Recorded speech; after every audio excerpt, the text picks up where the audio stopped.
Good morning, everyone, and thank you for joining us for the Cloudy Group Cybersecurity Summit. We're really excited to have you here today, and we really hope that today's sessions are going to be real use to your organization. So just a bit of background before we go into it. This is one of 4 summits that Cloudy Group will be hosting over the next 12 months with a different theme and emphasis on a different particular subject. So today, obviously, cybersecurity. With the advent of remote working, it's so important that organizations take their security seriously. Next, we'll be talking about meeting management and DMS solutions for legal. And then finally, we talk about cloud productivity, where we talk about how organizations can turbocharge their productivity when working in the cloud. And then finally, the last and least is corporate social responsibility and the environment. So we've got a really good agenda today. We'll be talking about cybersecurity for councils and how best to protect your systems. And then we'll be talking about cybersecurity for SMEs and legal. And then finally, we'll be talking about cyber essentials, about framework and policies and what you can do for very simple procedures to protect your organization. Now, please do leave your comments. We'll be asking Q&A, a question session at the end of the day. So please do join us for that and put your questions in the comment section. And this is being broadcast live on Facebook, LinkedIn and YouTube. So please do log on to one of those mediums and do share and like the content. So today we're going to be joined by Dr. Francis Gaffney, and Dr. Francis Gaffney is the Director of Threat Intelligence at Mimecast. He has over 20 years of risk management and international cybersecurity and has an impressive academic background and boasts PhD in defense and security and 4 masters and degrees, and has contributed to 3 books. So lovely to have you with us, Dr. Francis. Thanks for joining us. Also, we've got Adam Sally here, who is from Datto. Now, Adam has over 10 years experience and is head of the sales enablement desk for Datto Continuity. And he has a clear interest in adrenaline-fueled hobbies, in snowboarding and motorcycling. So Adam, thank you for joining us ever so much. So the focus for the session today is going to be around cybersecurity for councils. Obviously, here at Cloudy, we look after lots of different councils' IT systems, and it's so important now that we're moving to remote working that they take their security seriously. And Adam and Dr. Francis will be running through some of the things that you can do to do that. So I think without further ado, we'll make a start. So Dr. Francis, over to you, please. Thank you very much, David. So, as David said, I'm Francis Gaffney. I work in Mimecast now. What we do in terms of intelligence at Mimecast in particular is to give you, the customer or potential customer, the sort of hard facts. So if I try to influence you into a decision or into making a decision, actually that's not intelligence, that's influence. And I'm going to come on to that in a little while. But really, intelligence is giving you the facts, so you as the decision maker, based on your risk appetite, based on your budgets, based on various other things, can actually make a good, honest decision. So looking at the details of what's happened this year, these detections, now you can see just from the graphic there that actually the blue line is what we had detected in the last year, in 2019. And in 2019, we had about 930 million malware detections through our landscape. But this year, we've passed the 1 billion at the end of October. So we've still got 2 months to go. And it looks like we're going to hit about 1.4 billion this year. Now, there are 2 factors there. One is that it could be that it's just a normal increase as we would see year on year. But actually, we've had the COVID effect. Now, COVID itself accounted for about 11% of our detections. So it hasn't been why you see such a big increase. But what's also happened here is cyber criminals have been exploiting that COVID and geopolitical events. An example would be the bushfires in Australia at the start of the year. What happened there was that the bushfires had so many impacts on different people, whether it be the air quality, whether they could claim insurance for different things. And what happened was the cyber criminals used that to their advantage by putting out spoof emails or spoof advice to say, look, you click on this link, we can actually give you advice about new filters for your air conditioners, that sort of thing. So the COVID has created this environment where people had to go online or work virtually. And this is obviously played into the cyber criminals' plans.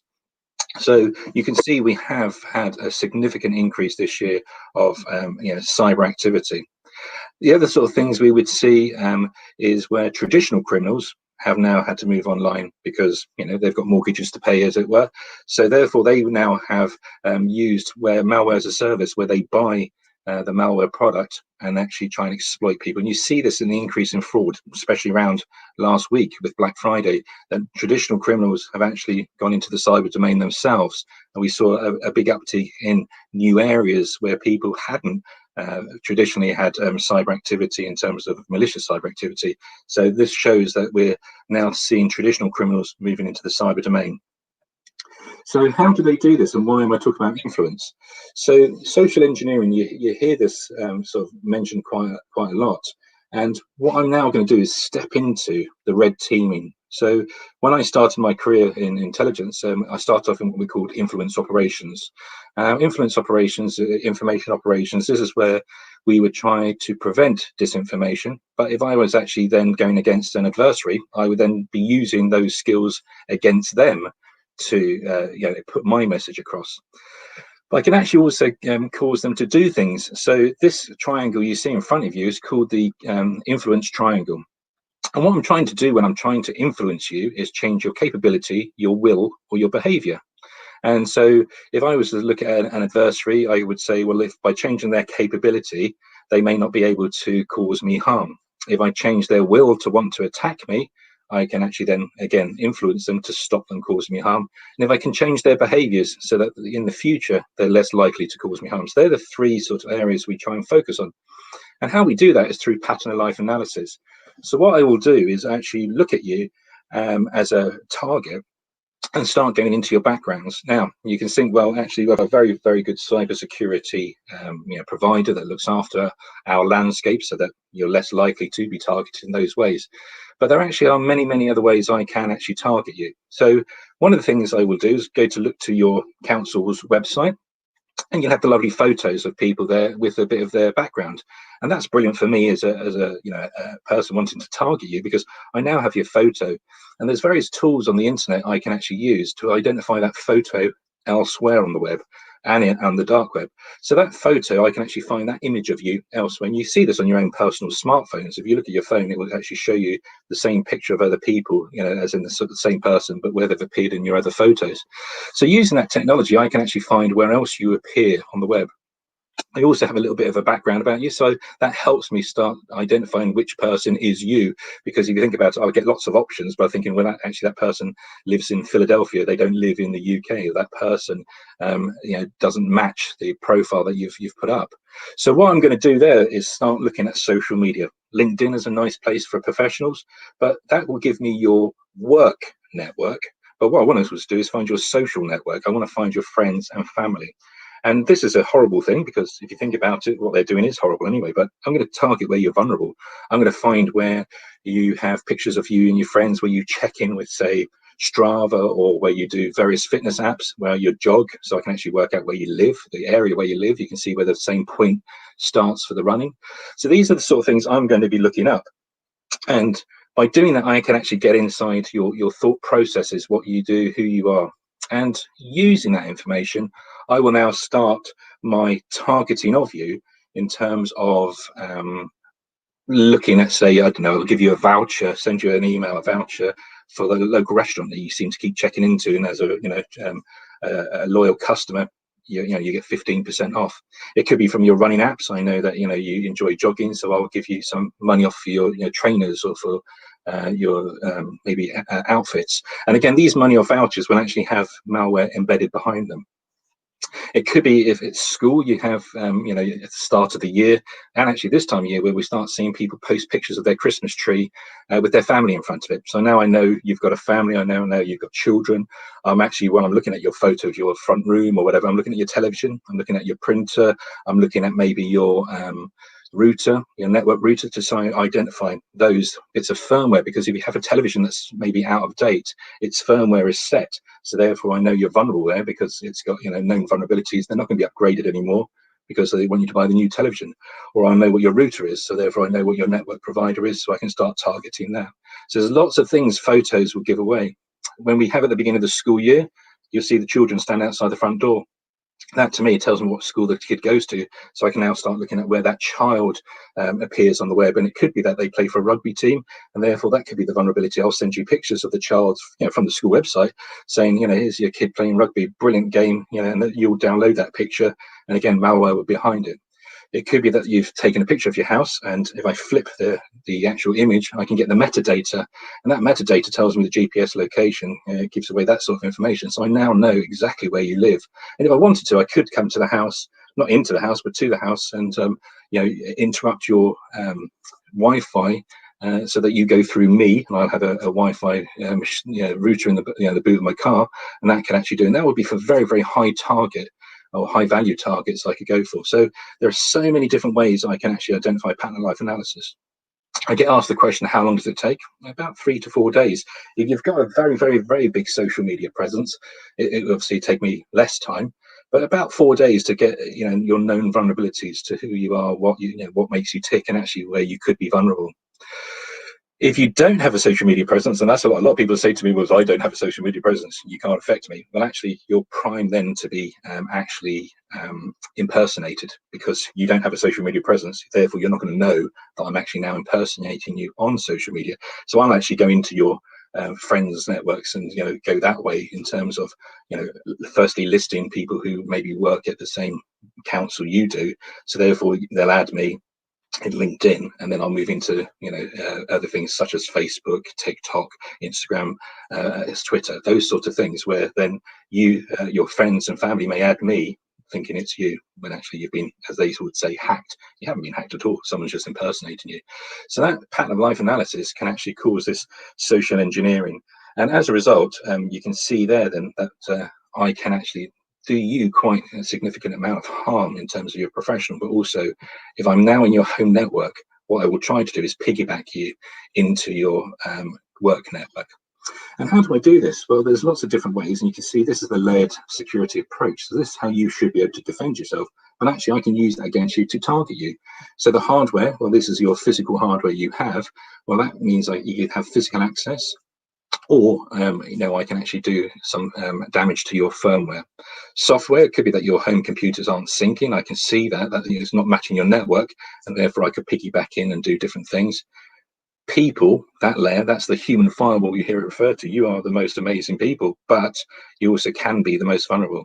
And when people make these mistakes, it's called human error. And I disagree necessarily it's a human error that the person's made a mistake. What can happen is it's such a well-crafted attack that actually you will be lulled into. And I've actually targeted many, many cybersecurity professionals who really are at the top of their game. But again, if you add in so many different bits of the influence triangle, they actually think it's a legitimate email and will click on the link. And we call it canalization. I send you down a canal, a pathway that I've actually designed for you. So it could be that your VPN is playing up, and therefore you then would send the information, because it has to be in your end of quarter results have to be in. And so by me affecting your VPN, you will do it through a non-safe way, and therefore I'll be able to piggyback you in. So there's lots of different ways we can target people. So it's not that the person's made a mistake, it's just that actually I've given a well-crafted attack. And that process there you can see is the next layers. I'm going to cause you to go outside of your normal processes and practices, so that I can actually make you vulnerable. So you have amazing cybersecurity policies, but actually if I make you work around those processes, then again I can actually make you vulnerable. And finally, partners. This is where your supply chain, it could be that the contractors, it could be legal, that you actually seek advice outside of your council.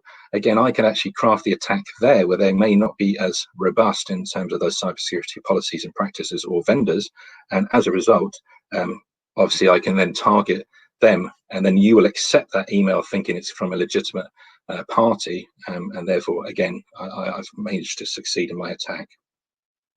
So what are the external threats, and why am I talking about external threats? Well, this is ways I can get you to move into either a phone call with me, or to let me use your screen, because you can see the person's confused and they may not be able to defend themselves as easily if they use the cybersecurity vendor that you have. So let me give you an example. This HMRC one on the left, you can see firstly it's hmrc.co.uk instead of .gov, so that should be a little bit of a warning straight away.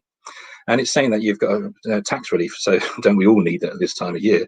So if I were to have that received, you click on the link. Now, if it's received to your computer, whether it be a laptop or a device, you can actually hover over it with the mouse, and it will show you where it's actually going to go to, what target address. Whereas on your phone or sometimes other mobile devices, you can't hover over. So therefore, when you click on the link, now clicking on these links, you think, well, I'm not going to enter any details because it goes to a dodgy site or whatever. That's fine, but actually, I now know that's an active phone. That's an active phone number, and that in itself is worth some money to me. The second one, the O2, you can see again, that's not the O2 address it would go to. But again, it's a concern for people. Your latest bill can be processed. People worry, oh my gosh, what's happened here? Am I going to get cut off? So then again, they will click on. So these two bits, I'm just going to show you, they're HTTPS. Everyone thinks that HTTPS is a secure site and therefore it's a safe site, it's a verified site. That's not actually necessarily true. So therefore, that is another concern, that people think that the HTTPS, the S part, means it's a good site, a trusted site to go to. And then finally, that one on the bottom right, this has been going, you can see, for about a year or so, and these are called deep fake, audio or video. And this is where I actually go to your webinars, I go to your YouTube, your TED Talks, or whatever you may have done. And what I can actually do with my AI and ML learning machines is actually learn how you speak, your colloquialism, the pauses you make in your conversations. And by doing it this way, I can actually then craft a voicemail sent to someone's phone, or actually a video. And you'll see these videos where people think, wait a minute, that's not me, I'd never said those things, but actually it sounds exactly like you with the same mannerisms. So this is something we've been seeing over the last year, this deep fake audio and deep fake videos. But again, if I leave you a voicemail rather than a video, again, you may react to it, you may click on that link or go to that page I've asked you to do so. So what are my concerns for the future? Ransomware, that's the big one. It's we've had it all this year.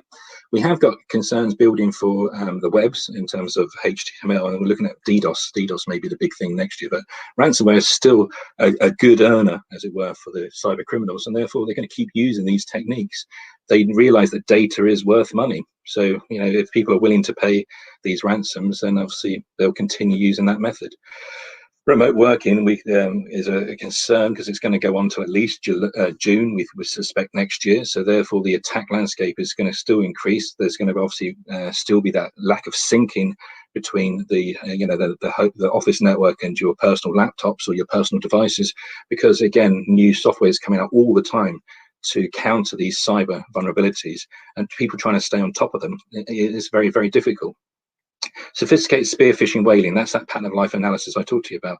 They're realizing that actually spending the time, those 2-3 days, to do a well-crafted attack actually pays more money than just sending out opportunistic. And we do see these opportunistic attacks. That is the bulk inevitably of what we see, because again, statistically, I send out this big global email. Some people will click on the link either through tiredness or just cyber hygiene, but actually if I do a well-crafted one, I can come after you.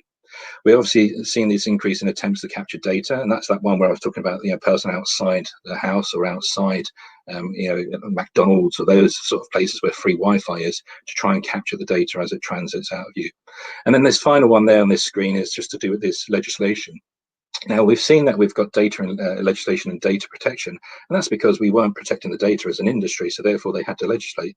We're seeing the similar one here in terms of the Dusseldorf hospital attack, where they didn't actually patch a known vulnerability and someone died. So will the CEO be held liable in future because they've used inefficient or known weak cybersecurity and some harm has come to one of their office workers? And the final slide here is just saying about the future concerns, not necessarily now, but threat actors continue to exploit the ML AI. We expect to see an increase in automation and countering attacks. The homograph hieroglyph exploitation, this is where the web email addresses. Malware as a service, see more normal criminals using the cyber domain. And those are text and a third party. Now, David's going to talk about more of this with McAfee's, annual report. So it's a really good brief that he'll be giving later, talking about these concerns and what we're seeing at the moment. Thank you very much for listening. Brilliant. Okay, well, thanks very much, Dr. Francis, for a really interesting session there. I think you've highlighted how dangerous it is out there and how important it is to have the correct security services in place. I mean, it's something we see here at Cloudy all the time with our clients getting attacked in new ways that just wasn't expected even a couple of months ago. And having the right IT systems to secure you from these multi-vector effects is so important.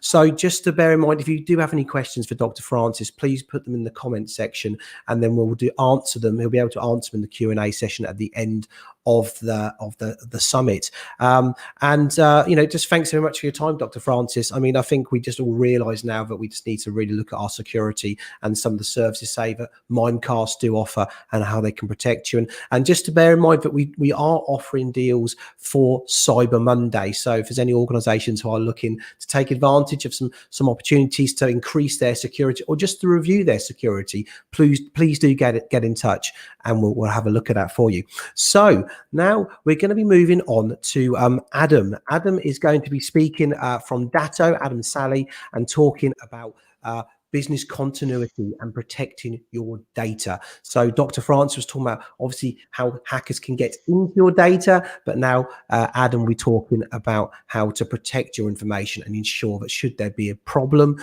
you can continue with business as normal. So Adam, thanks very much, and over to you. Thank you very much, David. And thank you everybody for joining us this morning. As David said, my name's Adam Sally. I am the European Sales Manager for Datto's Continuity portfolio. And I'm going to be spending a little bit of time today as a nice sort of follow-on, I suppose you could say, from what Dr. Francis went through in terms of the vulnerabilities organizations, councils, public sector, private sector, education, every organization on the planet faces these threats, and it's that social engineering element that is the precursor to them delivering something that is going to disrupt your business. And actually, the primary focus of today's conversation is going to be around downtime. And I'll come on to it a little more, what I mean by downtime and actually what the primary causes of downtime are in today's sort of cyber threat landscape. So to start off with, just a quick snapshot of who Datto are as a business. Datto is a technology provider. We work with organizations like Cloudy, about 17,000 organizations around the world, providing over 1 million end user organizations just like yours, with protection platforms and back-end infrastructure defenses to ensure that in instances that the worst does happen, that you've got a mechanism to get your business, get your council back up and running. And from a point of view of today, we're going to talk about business continuity. So the mechanism of taking a disaster and actually still being able to run your business whilst in the background, the team at Cloudy are rectifying those situations. They're fixing the infrastructure that's been attacked and replacing any instances that is required.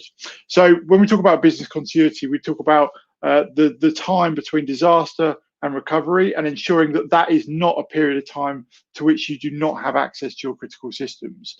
And unfortunately, the reality is that people normally think that backup and business continuity is for situations like this or this. And actually, Datto, being an American-born organization, have taken pride in being able to get down to these big disaster sites and get businesses back up and running. But in reality, in the UK and the majority of Europe, this is about the extent of it in terms of what we actually face year on year from a natural disaster standpoint, and even globally, with the horrendous situations you find around the world, it actually only constitutes about 10% of what causes business downtime.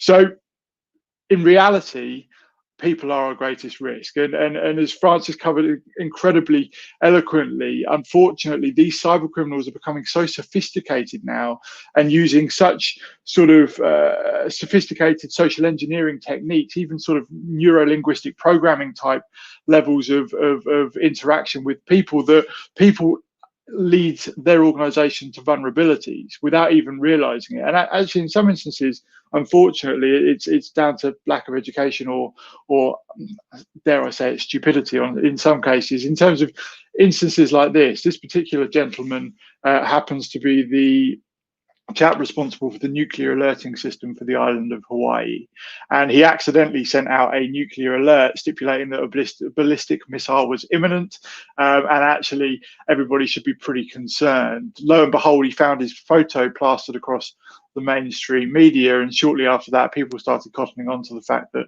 the password for the login system for the island of Hawaii's nuclear alerting program was on a post-it at the bottom of his monitor. And actually we see it a bit closer to home. Will and his comrades at the air rescue base in Wales, lo and behold, the login credentials for their internal systems on a pillar on a piece of paper. So it's these sort of vulnerabilities that are exploited by actually more and more state-sponsored institutions. You see sort of state-sponsored attacks. You look at the 2017 WannaCry attack on the NHS, actually direct links to the Chinese government, and actually it's the drivers behind these attacks now are becoming more and more economical and political. So when we look at what causes downtime, what causes inaccessibility of systems, is broken down into three primary pieces of the pie. You've got hardware and system failure. Unfortunately, hardware is becoming harder, but it's still a large cause of inaccessibility to critical systems and businesses not being able to utilize their IT in an instance of downtime. You've then got human error and in some instances malicious activity from people within the organization. That constitutes about a third also. And then ransomware. This is the biggest growing piece of the pie, malicious attacks. And actually it's becoming so sophisticated and so dire that organizations just can no longer rely on just front-end antivirus defenses alone. So how can you set up your own ransomware business, and why? Why would you set? The reason why you'd set up your own ransomware business is because it's incredibly lucrative. Bitcoin at the moment, the cryptocurrency, if you're not familiar with it, sits at about $14,000 a coin. And a lot of these ransom demands are in the payment of multiple coins, 10, 50, 100 Bitcoins to get your ransom back. And actually, whilst in reality, a lot of organizations, one, don't want to pay for it, and two, can't afford to pay for it, a lot of organizations also do pay for it. And we'll come on to a couple of those shortly. But if you're interested in creating your own ransomware business, you can download the Onion Router, which is the access to the dark web. You can actually go onto a live shopping site and you can buy a ransomware kit. And Francis mentioned it earlier in terms of the ease of buying these sorts of kits on the dark web. Actually, the kit comes with an application or a piece of software that you send out to these unsuspecting victims. It comes with a Bitcoin wallet to collect all of your ransom payments, and it comes with a list of unsuspecting victims to send it to. And it's so easy that the youngest individual within the UK to be prosecuted for the distribution of and accruement of ransom payments was 12 years old. So anyone looking for a career change, nice and easy. But unfortunately, it is now treated as cyber terrorism. And when we see some of the statistics, unfortunately, it outlines a clear misunderstanding or lack of education across the widespread public as to what the threats are that they're facing on a day-to-day, and the extent to which they're increasing as well. We're actually seeing about 5,000 net new strains of ransomware being deployed almost daily now. And the reason why that's so significant is because, like any sort of vaccine, quite a topical conversation today, it can only defend against what it knows. So mutations in software, in malicious attacks, in viruses, unfortunately, it's not that easy to protect against. So we need to ensure that we have a backup system in place to mitigate against that. And whilst we're talking about backup, a lot of organizations will turn around and say, well, I've already got a great backup solution. My data's in the cloud. My data is protected. And we see organizations around the world that say this. And both these particular businesses in front of me had backup in place. And the one on the left is a PPE firm based in Kent. The one on the right is an IT forensics firm based in Yorkshire. One on the left got hit by ransomware, and it took almost 6 weeks to get their primary systems back up and running, almost 6 weeks before they could conduct their day-to-day activities. The one on the right actually took the course of action to pay the cyber criminals to get the decryption key to decrypt their systems and get their data back. But unfortunately, it was sort of frowned upon by their biggest customer, who supplied them 70,000 criminal cases a year, the Metropolitan Police, and they suspended that contract overnight. And it's these sort of instances that lead to organizations like Travelex being forced into administration after a ransomware attack, Canon having one of the best defenses on the planet still falling victim, and then Garmin not so long ago, back in June. Any of you that wear a fitness tracker may have felt that disruption. They took the course of action to also pay the ransom. They paid $10 million to a firm called Evil Corp based in Russia. And they're now under investigation from the FBI because they are seen as potentially negotiating with terrorism.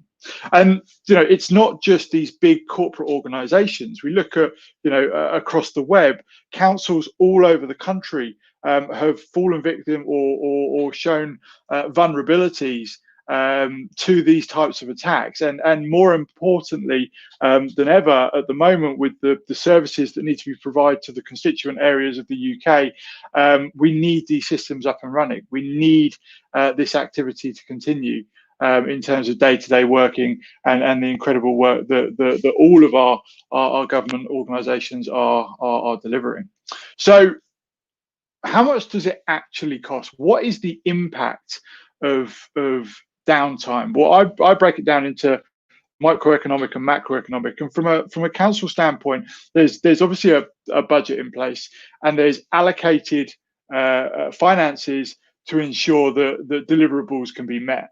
And unfortunately, in an instance that a ransomware attack occurs and an individual within an organization clicks on something they shouldn't, and it brings all the systems grinding to a halt, there is a direct cost in terms of still paying all of the members of the organization, or all of the employees, or all of the councillors, as well as financial commitments that still have to go out the door, and then your obligations to pay rent, rates, utilities, etc. So what this comes to is what we call a cost of downtime. Now, the team at Cloudy and Datto have worked together to create this calculator, and David and the team would love the opportunity to run through this with you on a specific case-by-case basis to work out exactly what the costs would be versus the costs of mitigating against it. So when we look at the number one piece of advice out there to every organization on the planet at the moment, it's have a business continuity plan. Have a plan and test it. Ensure that you are actually putting it through its paces, so that in an instance where the unforeseen does occur, and I think right now we're all very much aware that unfortunately the unforeseen can occur, it's going to stand up and continue the great work that all of the sort of council organisations that Cloudy are working with can continue the great work that they're delivering.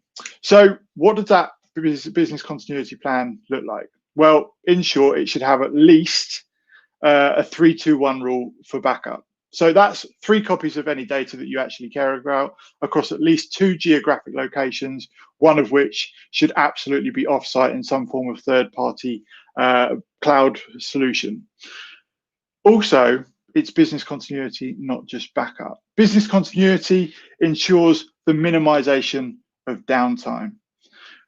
Backup, unfortunately, only keeps data safe and enables you to get it back. It does not worry about that time period between disaster and recovery, and the fact that actually downloading a terabyte of data over a 100 megabyte lease line will still take 2 days. So any organization that's got 5, 10, 15 terabytes of data that they've got stored in the cloud as a backup, actually that's still a significant period of time that they're going to be without access to their critical systems. Ensure that you have multiple facets of recovery. So you have your live production environment, you have some form of local appliance, and then you've got cloud infrastructure, preferably geo-replicated cloud infrastructure in an instance that the worst were to occur. And then you've got the ability to get those systems back up and running in those different scenarios. So what I'm going to do quickly is show you just how vulnerable an average PC can be, and then what that also does to your cloud-based data. So in the most part, organizations today have local infrastructure, so servers, storage, sitting in the cupboard in their office. They've got endpoint machines, just like the laptop that I'm talking to you on now. And then they've got cloud-based data, Office 365, Google Suite, whichever platform you are using to store your day-to-day data. Now, in the most part, for UK-based organizations, that's going to be Microsoft 365. So today I'm going to show you quickly just how vulnerable an endpoint machine can be, and actually what that does to your Office 365 data in the background. So this is my PC. This is the PC owned by a fine gentleman called Walter Richards. And this is the PC that I, a technician at Cloudy Group, am looking after on behalf of Walter. And you can see here all of Walter's critical business data. But whilst it's all here and then it's syncing to OneDrive accordingly on a frequency outlined by the team at Cloudy and yourself, I've also received a few documents here from a close colleague of mine. The email came up with my colleague's name, and actually I'm not educated to things like social engineering and the awful things that Francis went through. So I look at that email and it says from Jimmy in accounting, and I see it as an email from Jimmy in accounting. So the first thing I'm going to do is go in and open my quarterly reports document, which is a bit bizarre. Didn't do anything. It's not opening, which is hugely concerning. Oh, and then it bizarrely deletes itself. So obviously I'm on the phone to Jimmy saying, Jimmy, that report you sent me hasn't done anything. And then, wow, lo and behold, all of my documents. Oh, right, okay. Now this is problematic. This is problematic for me. Jimmy hasn't sent me anything. He has been socially engineered in terms of they've stolen his identity, hypothetically, and actually utilized his identity to manipulate me, another individual within the organization, or in this instance, Walter Richards. Now, obviously, that is now encrypted all of the software, all of the documents, my files, my folders on my local machine. And actually, if I then sync this documentation to my OneDrive, actually, it's then going to go in and unfortunately encrypt my data sat within Microsoft 365. So in this instance, we need to ensure that we've got a suitable backup platform. So the team at Cloudy have provided Richmond Gardens, the employer of Walter Richards, with two things: cloud continuity for PCs and Datto SaaS protection. And what that means is, in an instance that actually Walter clicks on something he shouldn't, he has a completely recoverable version of all of this data sat within Datto SaaS protection. So in an instance where I need to get data back, I can go recovery, OneDrive, and I can find exactly what it is that Walter needs me to restore. I can go Walter Richards and I can drill down into exactly where that file or folder is located. And let's say it's this business project report. I can click on that and select restore. What that's going to do is it's going to talk directly from Microsoft's cloud to the Datto cloud, and it's going to say, I need that file. The Datto cloud is then going to send that file back to Microsoft 365. And I can jump back into Microsoft 365. I can go into OneDrive, and I can see there, backup if I restore. I can click into that and I can go into Walter's documents, and there's my business project report. Now, in the background, whilst I can get my critical documents back that I need right now to present to the board, to present to my investors, etc., the team at Cloudy have actually gone into Datto Cloud Continuity. Now, Datto Cloud Continuity is a mechanism to completely rip and replace a laptop at any one point in time. Now, Walter's laptop is gone. It's completely been wiped out, and unless Walter decides he wants to pay 10 times $14,000 to these cyber terrorists, he's going to need to rely on the team at Cloudy to get his laptop back up and running. Now, all the while Walter's on the train on the way to his meeting, he's got the document he needed on his phone to present to the board. The team at Cloudy have actually grabbed a new laptop out of distribution, and they're actually downloading Walter's old laptop at exactly the point it was 2 hours before that cyber attack, that ransomware attack, so that at the point that Walter's finished with this meeting, he secured the investment he was looking for. He jumps back on the train, pops into the team at Cloudy, or they drop it to site, and it's got his data. It's got his laptop exactly as it was at the period of time his old one got infected, and it's been recovered in full. Now, unfortunately, whilst I look at this, and this is problematic, what it's also done, which is really scary, is jumped across the network. Sorry, this is Walter's PC, and this is the server that's in the office. Now, this again is hugely problematic, because not only has it ruined Walter's day, it's ruined every other individual that works at the local council office's day, because they can no longer access any of their critical systems either. And the entire business has just been locked up by these cyber criminals. So in this instance, what we'd need to do is jump into BCDR status. And now we'd actually go into the device that the team at Cloudy have got protecting the server. And in this instance, we can actually just turn the server back on. And we can turn the server back on to exactly the point in time it was just before that attack happened. So in this instance, let's take 10 o'clock this morning. Start that restoration. I can mount that up, access that web share, and I can actually drill down and recover any file or folder that I want out of that server.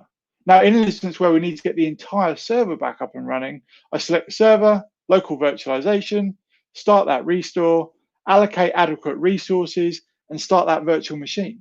What the team at Cloudy have done is they've recovered individual files or folders that you need right now.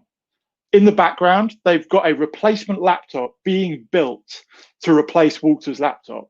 And knowing that the server had been encrypted by what Walter had accessed, unknowingly, it then cascaded across the network, infected and encrypted the server, and the team at Cloudy are now just turning on an interim state server exactly as it was up to 5 minutes before that attack happened. So that in this instance, we've got your data back from the cloud, we've got your local machine being rebuilt and replaced, and we've got your server instance completely back up and running for the team remaining at the office. So cloud continuity for PCs, a little more focus. 1 in 3 laptops lost and stolen each year. Unfortunately, it's not just cybercrime that causes problems. You go to the pub after work when you could, you leave your laptop under the table, you run to the loo, you come back, gone. Leaving it on the train, a fond favorite of some of my colleagues. And unfortunately, that hard drive and system failure component, 140,000 hard drives fail each week. And then that ransomware component, it's exactly the same set of instances. So what we need to ensure is that we've got an image-based backup for those endpoint machines. When I talk about image-based backup, I'm talking about a photograph of your laptop at exactly the point in time it is right now.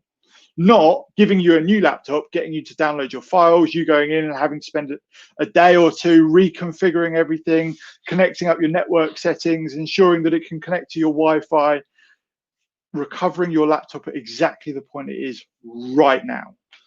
And then getting it back up and running with that backup in place. So that from this point on, your new laptop is going to continue backing up as your old one did. Then Datto SaaS protection. That Office 365 and G Suite protection, that's SaaS-based, software as a service-based application protection.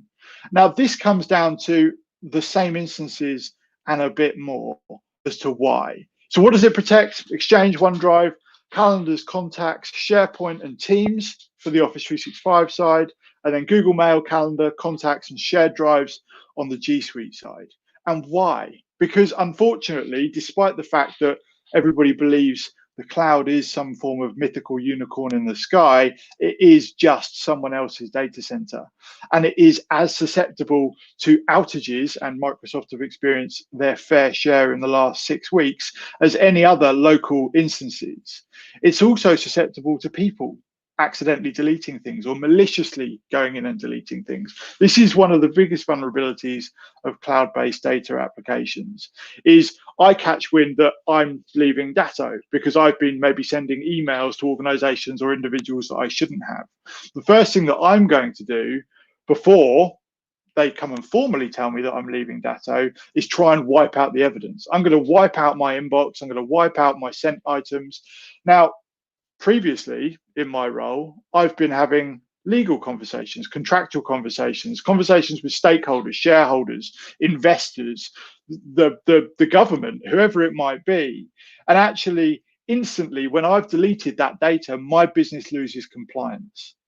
GDPR, data protection regulations, public relations nightmares are all instances of what I deem macroeconomic impacts of data loss and downtime. They're the wider ramifications of organizations losing compliance. And then the third component of why you should back up SaaS protection data, SaaS application data, is because unfortunately those cyber criminals that are incredibly intuitive and incredibly sophisticated see that 98% of global organizations are now using some form of software as a service based application, and 56% of 98% of organizations on the planet are using Microsoft 365.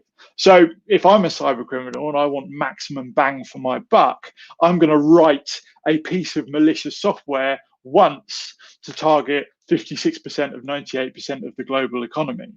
So that is still a large vulnerability. And then the fourth rationale behind ensuring that you've got a credible backup for your M365 data is because Microsoft tell you should. In 2 instances within the Microsoft end user license agreement, it states, if an individual leaves your organization and you request for that Office 365 account to be deleted or Microsoft 365 account to be deleted, a few things happen. You lose access to that account and they delete your data. The second component of that is Microsoft 365 is running on Microsoft cloud infrastructure, Microsoft Azure, and cloud infrastructure is susceptible to outages and occasional disruptions where you will not be able to access your data or the service itself. And subsequently, they recommend that you utilize a third-party backup solution for all data residing on the platform. Now, if you are interested in reading this sort of from the horse's mouth, the team at Cloudy can show you where in the end user license agreement from Microsoft it states that, and we need to ensure that all organizations now are putting the relevant measures in place where possible. So ensuring that we've got at least 3 lots of daily data is the minimum that the team at Cloudy provide, working with Datto. Ensuring that we can get data back in a timely manner, i.e. seconds from the Microsoft Cloud, from the point that the Cloudy team click that button for you. And then ensuring that we can maintain your compliance around your regulatory stipulations, your audit requirements, and specifically GDPR. So to summarize what I've been through, first and foremost, the most important thing we can do, and actually reverting back to Francis' incredible session before, is train users, alert individuals within our teams what we need to be looking out for in terms of spoofed emails, in terms of, you know, spoofed documentation that actually might not be an Excel file, it might be an application designed to run on your systems. Ensure that we've got multiple layers of security. we work alongside teams like McAfee, teams like Webroot, teams like Sophos to ensure that organizations are not just providing it's not just utilizing sort of front end defenses in terms of antivirus, web filtering, threat detection, but also have mechanisms in the back end from a backup, disaster recovery, and business continuity standpoint. Ensure that you're protecting systems with business continuity and not just backup, and understand the difference in terms of what you're using at the moment. Test and rehearse backups. Now, the team at Cloudy have got an incredible capability within the technology that they're using to test both those local backups sitting on that appliance in the office configured into the network, as well as dry run disaster recovery scenarios in the cloud, testing backups of those local endpoint machines utilizing that cloud continuity solution, and running disaster recovery sort of scenarios from that software as a service backup solution, Datto SaaS protection. Store 3 copies of data that you actually care about, and know your costs, especially during a disaster, and work with the team at Cloudy. They're the experts. They're the ones that do this day to day. They see significantly more than any one of us that work for these vendors, and they know the intricacies of your business and your requirements. And thank you very much for your time this morning. Great. Well, Adam, thanks very much for that session. Really informative. And I think just highlights actually the scale of the services required to continue to ensure that your council is secure and able to continue to serve its local community. As Adam sort of mentioned here at Cloudy, all these different services we combine together to give you that layered security. And that is so important, because when we see data get deleted, stolen, encrypted, it can be devastating for the people involved. And, we don't want to have these conversations with our customers because they're not nice for anyone. So it's so important just to put some of these basic systems in place, which will ensure, should any of those horrible things happen, you as an organization, you as a council are protected and within minutes are back up and running again. And obviously, because of COVID, we're all working remotely now. So, we're working in the cloud. We're not working at our offices or at our council offices. So we need to make sure that all of this is secure. We're speaking to lots of councils now, say move from on-prem to the cloud, and having these services in place is really important. So Adam, thanks ever so much. I know you'll join us a bit later on to talk about security for SME, and you've got a slightly different slide deck there to talk about specifically what we can do for businesses as well. So that's really interesting, and for legal. And thanks everyone for joining us. We're running a bit ahead of schedule actually, which is fine. So get a bit of a rest break before the next session. We are obviously, please do put your comments in the comments section, where we're having our Q&A session at the end at 1:15. So please do put your comments there. We get to ask Adam, myself, Dr. Francis questions about how you might be able to protect your systems, or any questions that you may have. So we are, like I said, running ahead of schedule. The next session will be at 11:10, where we'll be talking about SME security, and then we'll be talking about cyber essentials. That's session number 3 at 12:25, and we'll be joined by 2 cybersecurity experts who will be discussing how to put cyber essential policies in place to protect your organization. So thanks very much everyone for joining us today. Like I said, we're running a bit ahead of schedule, but please do catch up on some emails, have a bit of a comfort break, and do come back and join us after the break. So thanks very much. Bye-bye.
Walton and Greenleys Council are having a number of issues which are pretty similar. We come across with most councils or organisations before they modernise. Lack of coordination when sharing files, security, just general collaboration. We looked at all the different services they've got and how Microsoft 365 can transform those different requirements. We used Office 365 to put our data all in one place, which is in the cloud, which is backed up in the cloud. We could make sure it was up to date, it was all centralised, and all our councillors and staff can access the data at any given time. We have council meetings once a month, so we would have to copy hundreds of pieces of paper for that meeting. By using SharePoint, we could share the documents with the councillors. We could also update the papers instantly with them, so it made us much more efficient. And in terms of staff productivity, we have reduced the amount of time that we're spending photocopying. Security in this sector is really important, and we like to use the Enterprise Mobility Security suite of applications from Microsoft. It works incredibly well whether you're using applications like Azure Information Protection, Intune. All of these different programs secure the data in a really robust way. We've implemented two-step authentication. We have created security on certain files which only particular team members can access. We've also shared documents with the councillors where they're not able to print or forward sensitive documents, so it's enabled us to control the data that we have on site and to make sure that it's secure. A key feature of 365 security is EMS licensing. This enables us to monitor their accounts from our office to see whether anybody has hacked their accounts. We then in turn can contact them and advise them how to stop people from accessing the data that they're accessing.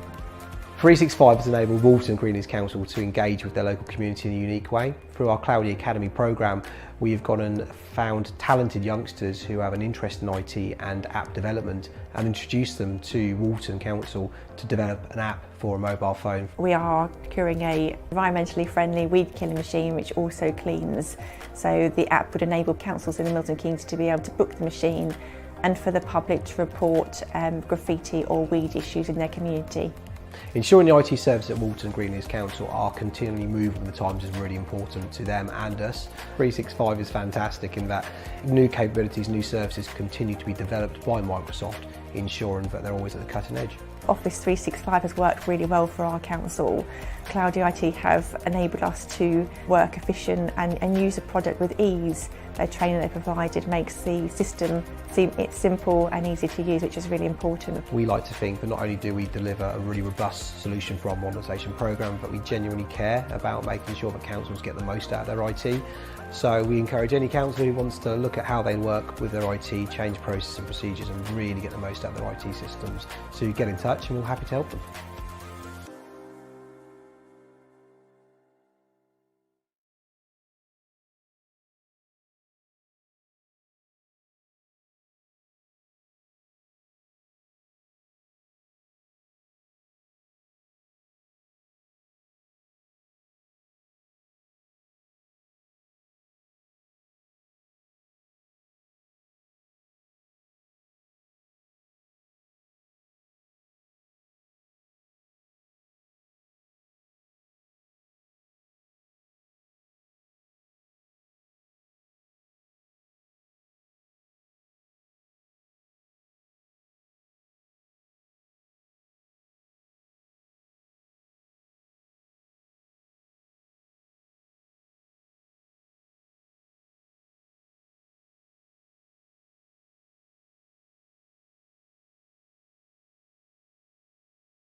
Cloudy Group's ethos is to provide key business services at a very professional level, whether it's IT, communications, connectivity, digital media. These services can be provided by the Cloudy Group umbrella to a very high standard. Cloudy Group understands that running an organisation today can be quite difficult with the number of different services that are available, and it can be sometimes quite difficult to actually get those suppliers to talk to one another and ensure consistency between those suppliers. What we do is we take these important services, combine them under one umbrella and ensure consistency throughout. The key thing with Cloudy Group is that we get to know our clients really well right from the very first conversation we have with them. So whether you're looking for IT support or comms or digital marketing, we get to know their business, their brand, their identity, and by doing that it means that we can offer solutions across the board and they just have to deal with one supplier. It's quite evident that Cloudy Group are different, very one-to-one. The portfolio of products that they offer is very good. We want a one-stop shop in many respects, as best we can get that, and Cloudy Group offered us that.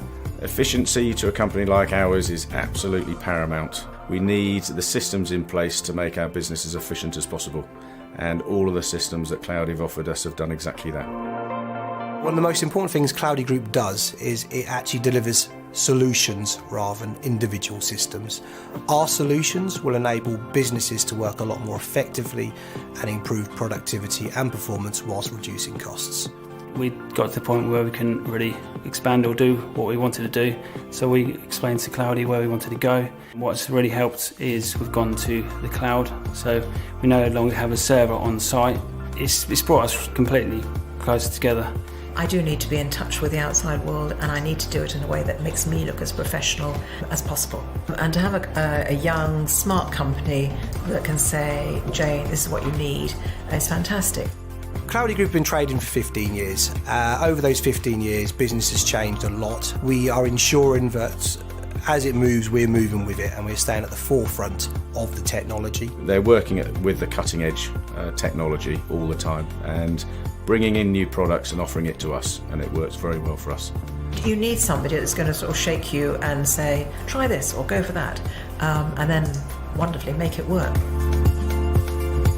At Cloudy Group, we take our corporate social responsibility really seriously. That's why every year we choose one local charity to support that gives something back to our local community. We also have our Cloudy Academy, which promotes young people joining the workforce. And it's really amazing to see young people starting their career with us and training up within the industry. We also offer training for our clients. We like to equip our clients with the skills that they need to manage their own systems. They carry out first-hand training to the people, give the guys confidence in what they're doing with the new systems. It's worked great for us. We haven't got the worry now of when we're growing or getting to the next stage. We know that Cloudy can help us out. The IT support, the website, the phone systems, the whole aspect of Cloudy and how they run just gives us complete confidence in what we do. It's not just a supply-client relationship, it's a bit more than that. We have really tailored our services to ensure that whether it's IT, telecoms, digital media, they best meet those requirements, and we take it very personally that they not just meet them but also exceed them, and we're sure the improvements we make will make a massive difference to where they run their business.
Walton and Greenleys Council are having a number of issues which are pretty similar. We come across with most councils or organisations before they modernise.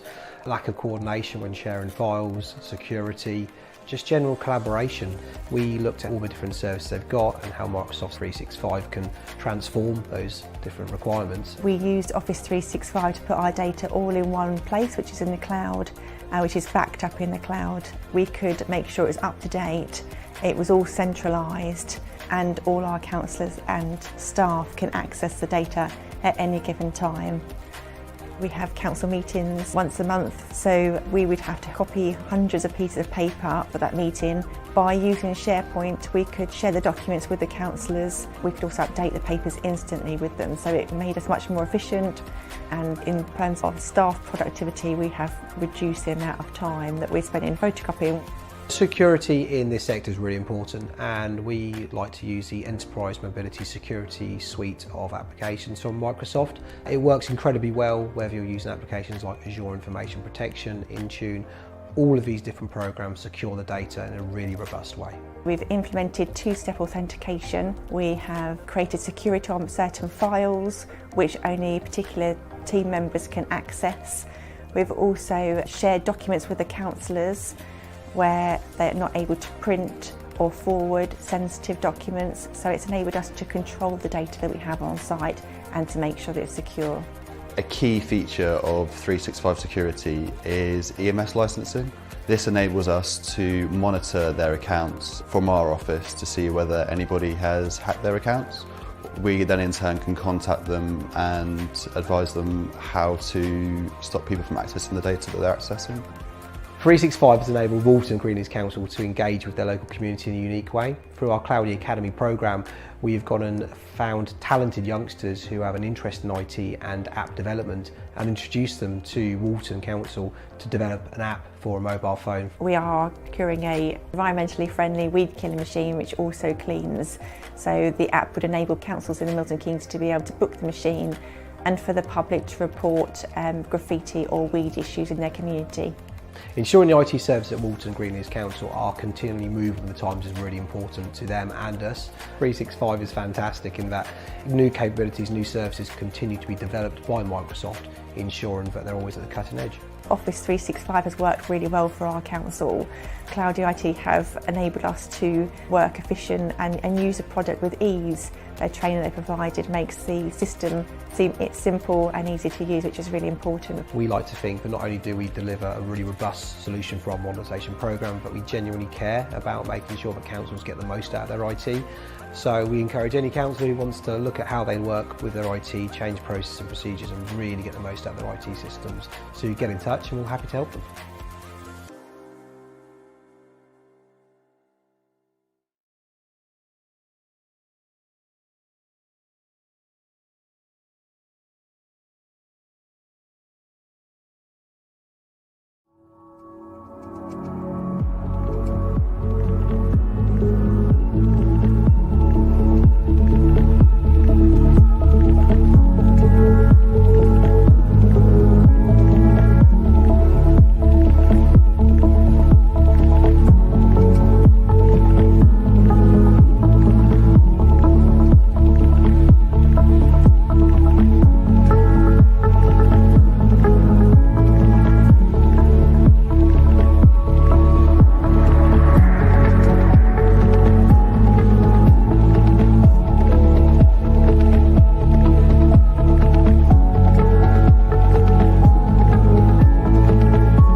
Yeah, good.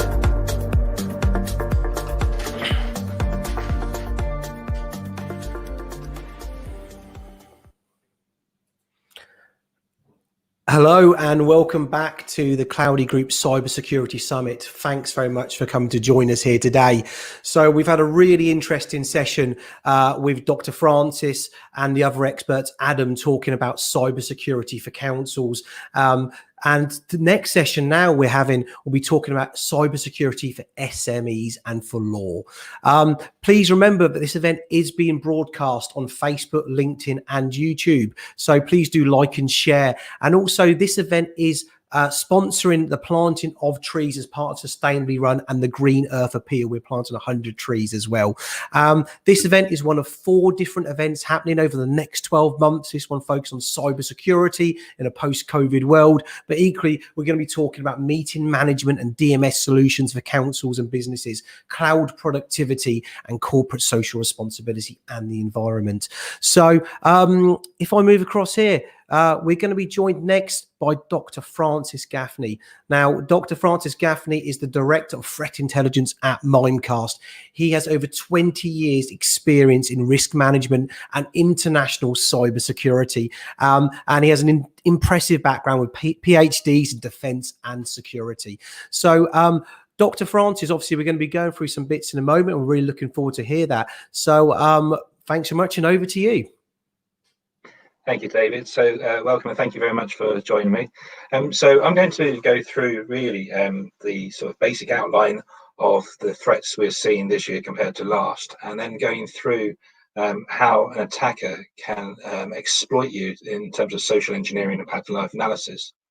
So how I started in intelligence was actually in something called information operations, influence operations, where we would attempt to influence our adversary to not cause harm to us. And I'm going to come on to that later and how we would do that.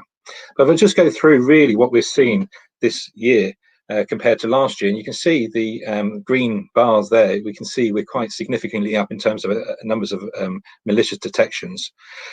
And we actually, in total last year, saw 930 million malicious detections, whereas this year, up to the end of October, we've passed the 1 billion mark. And we estimate we'll get to around about 1.4 billion malicious detections by the end of the year.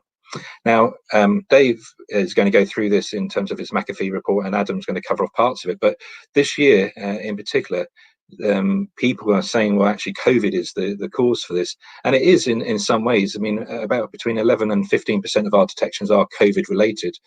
But what's also happened is the cyber criminals are more exploiting geopolitical events, such as the Australian bushfires or the elections in the US. And by using these sort of ideas, they can actually then issue campaigns against unsuspecting sort of victims. And what I'm going to go through really is how I would target you to do these sort of attacks. So the social engineering we hear described quite a lot, and it's actually based on this influence triangle. And what we're trying to achieve in influence triangle is to change the target's capability, will, or behavior. And I'm now going to sort of behave as a red teamer. So this is not Francis Gaffney from Mimecast talking now. This is Francis Gaffney as a threat actor. And really what I'm going to try and do is change your capability, your will, or your behavior to click on a link or do something that actually may cause you or your organization harm, but actually will benefit me. And it's really going to be based around something called pattern of life analysis.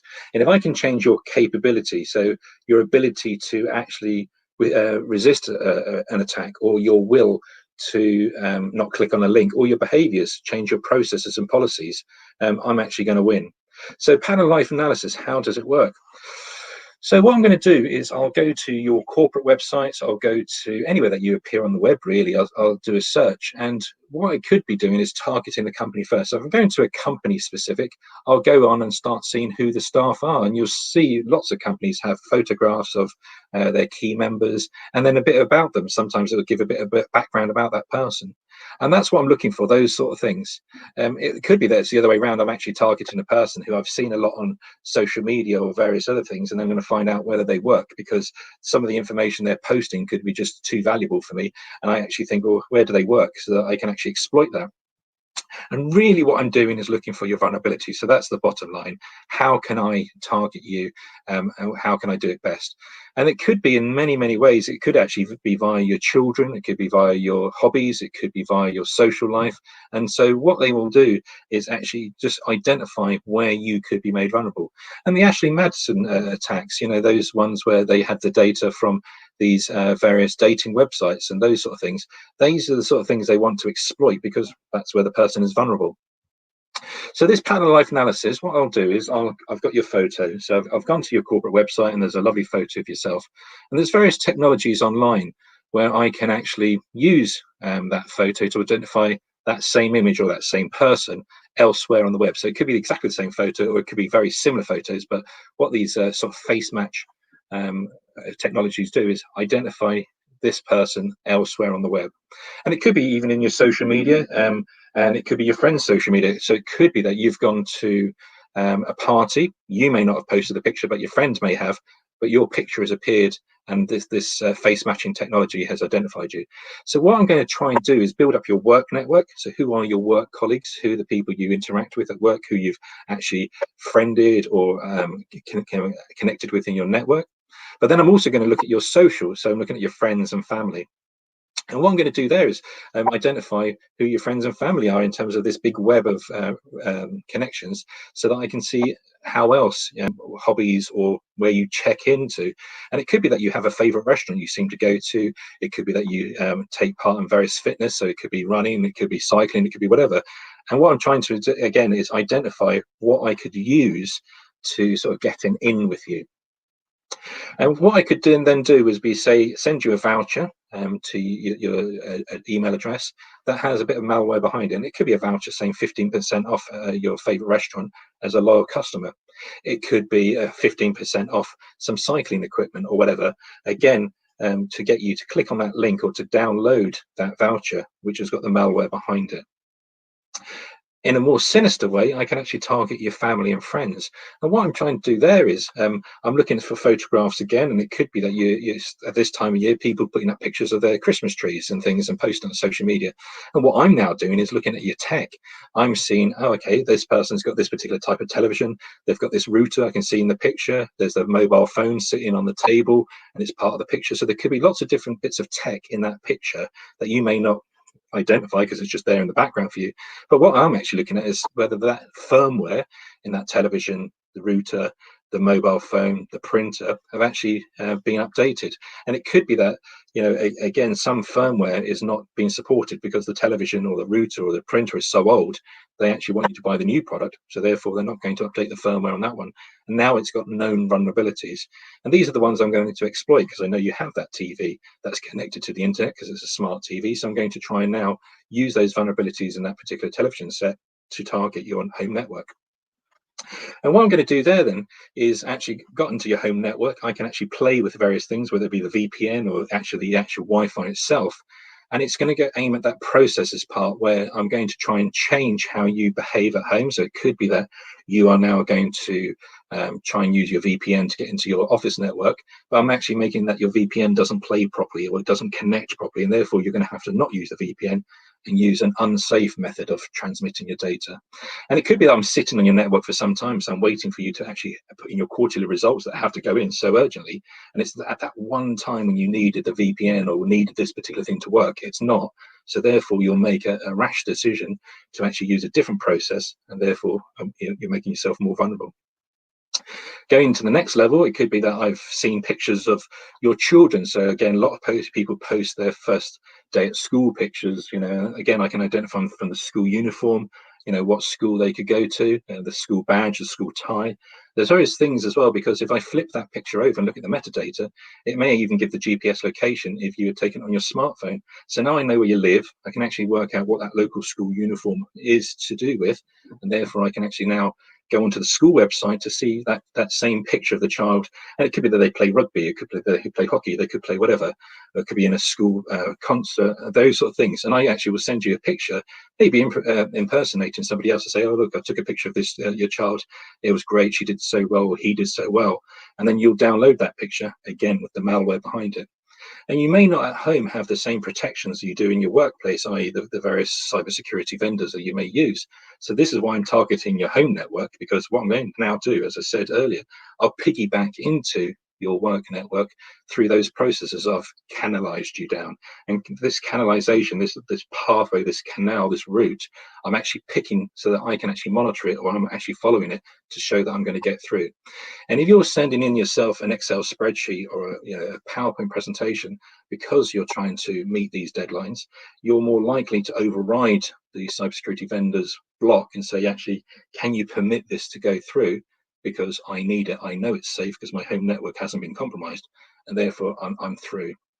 So what I've done is that pattern of life analysis to socially engineer you so that you then will be more likely to click on a link or to send malware into your office space. And the layered security most firms use, you can see here's the hardware, software, people, processes, and partners.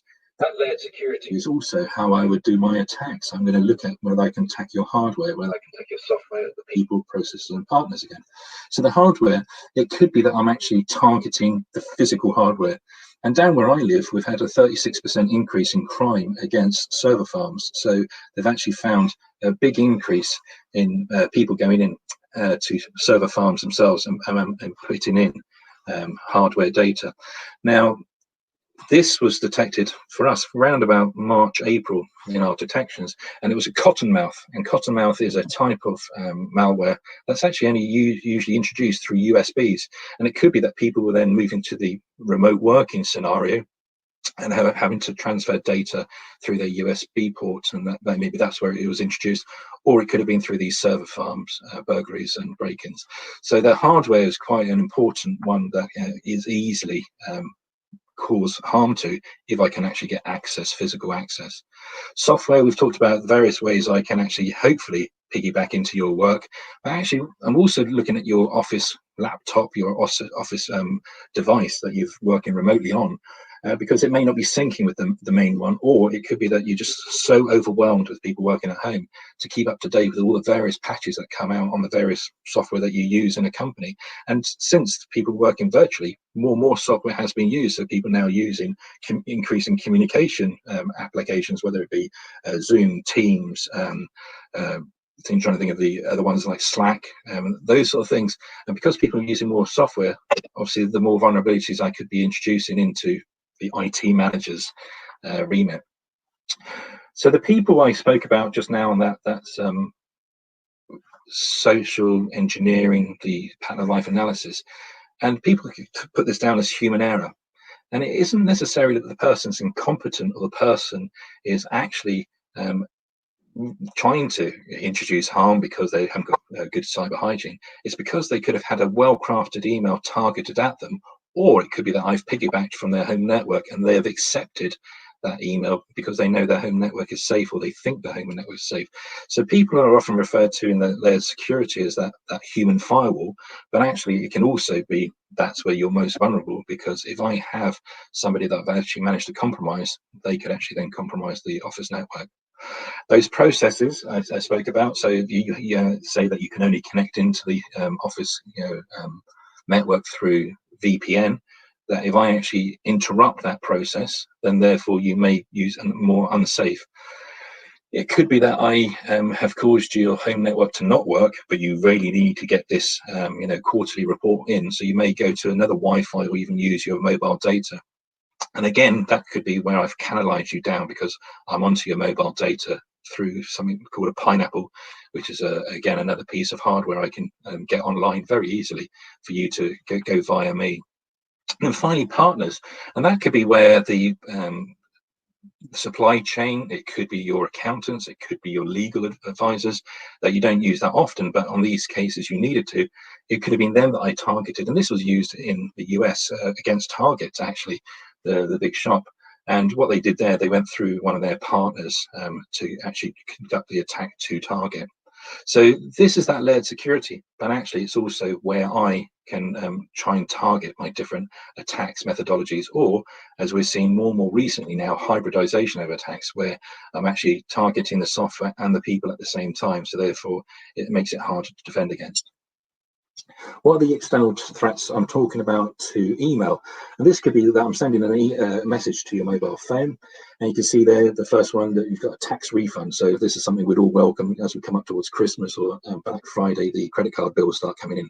But if I look at there at the website that it's sending me to, it's actually saying there hmrc.co.uk. Now it should be .gov.uk. Now we wouldn't necessarily know every website that the HMRC or the governments would put out, but it would be better for you then to go to HMRC, Google it, and see the proper website rather than going to a link that you've received on your phone. And it could be a mobile device, such as a tablet as well. Now, on a desktop or a computer, laptop, I can actually hover the mouse over that, and it'll tell me the target address it's going to go to. Whereas I can't as easily on my phone, and that's why they target these sort of things, so that you click on it without knowing where you're going. Now, you may be quite savvy and say, well, actually, I'm not going to click on that or enter any personal details. But by clicking on the actual link itself, shows me it's an active number. And there's various other things I can use then to exploit. So even just by the process of clicking on a link actually can cause some compromises. The second one there, O2, you can see there playing on people's vulnerabilities. It couldn't process. Is my phone going to cut off? This is what I don't need at this time. And again, people may click on those links instead of going to your, in this case, O2, going to your service provider direct in the details they provide you with. The bottom right here is a voicemail, and you can see from the date of it last October, this is when we started seeing these sort of attacks, and they're called deepfake. So deepfake audio and deepfake video is where they use ML or AI, and they've gone online and identified you maybe giving webinars. It could be that you give a TED talk. It could be them just talking to you on the phone. And what they're doing is recording you, and the AI and ML will actually learn how you speak, your mannerisms, your pauses, the colloquialisms you use, and actually would generate a very clever voicemail, if it's the deepfake audio, of your CEO or somebody that they know you may talk to. They'll actually ask you to do something, enter some details or whatever, and again, when you put those details in, those credentials will be harvested. So this is something that we've seen over the last year, and it has increased, not significantly, but it is growing. And the deepfake video is another one where people have looked at their own videos of themselves, as far as they're concerned, thinking, wait a minute, that's quite clearly me talking, but I've never ever did that video. So again, it's very, very, very realistic. What are my concerns for 2021? Well, ransomware, and that's up there. And Adam's going to talk about this again in some detail, and so too will Dave from McAfee. Ransomware is a big success, really, for the threat actors, because it's pain, and because it's pain, they're going to keep on doing this. They're going to keep on exploiting it.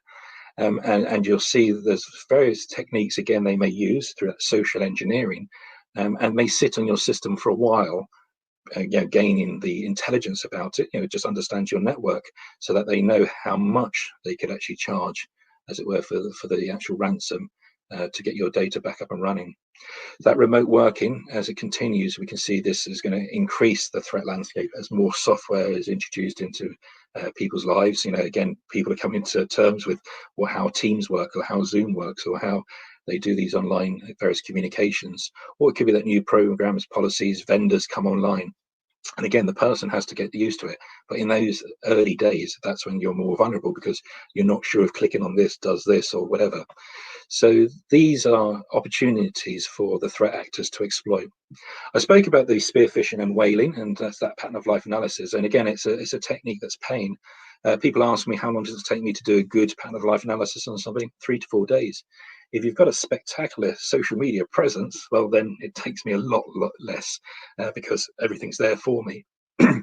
And again, with this social media, people say, well, yeah, but I want to have a social media presence. And I say, you should actually have a social media presence. Those people who don't know that I'm going to use a different technique, and I'll talk about it in a moment. But if you are going to use social media, imagine that a big poster outside your house, and that what you're posting on social media appears on that poster outside your house.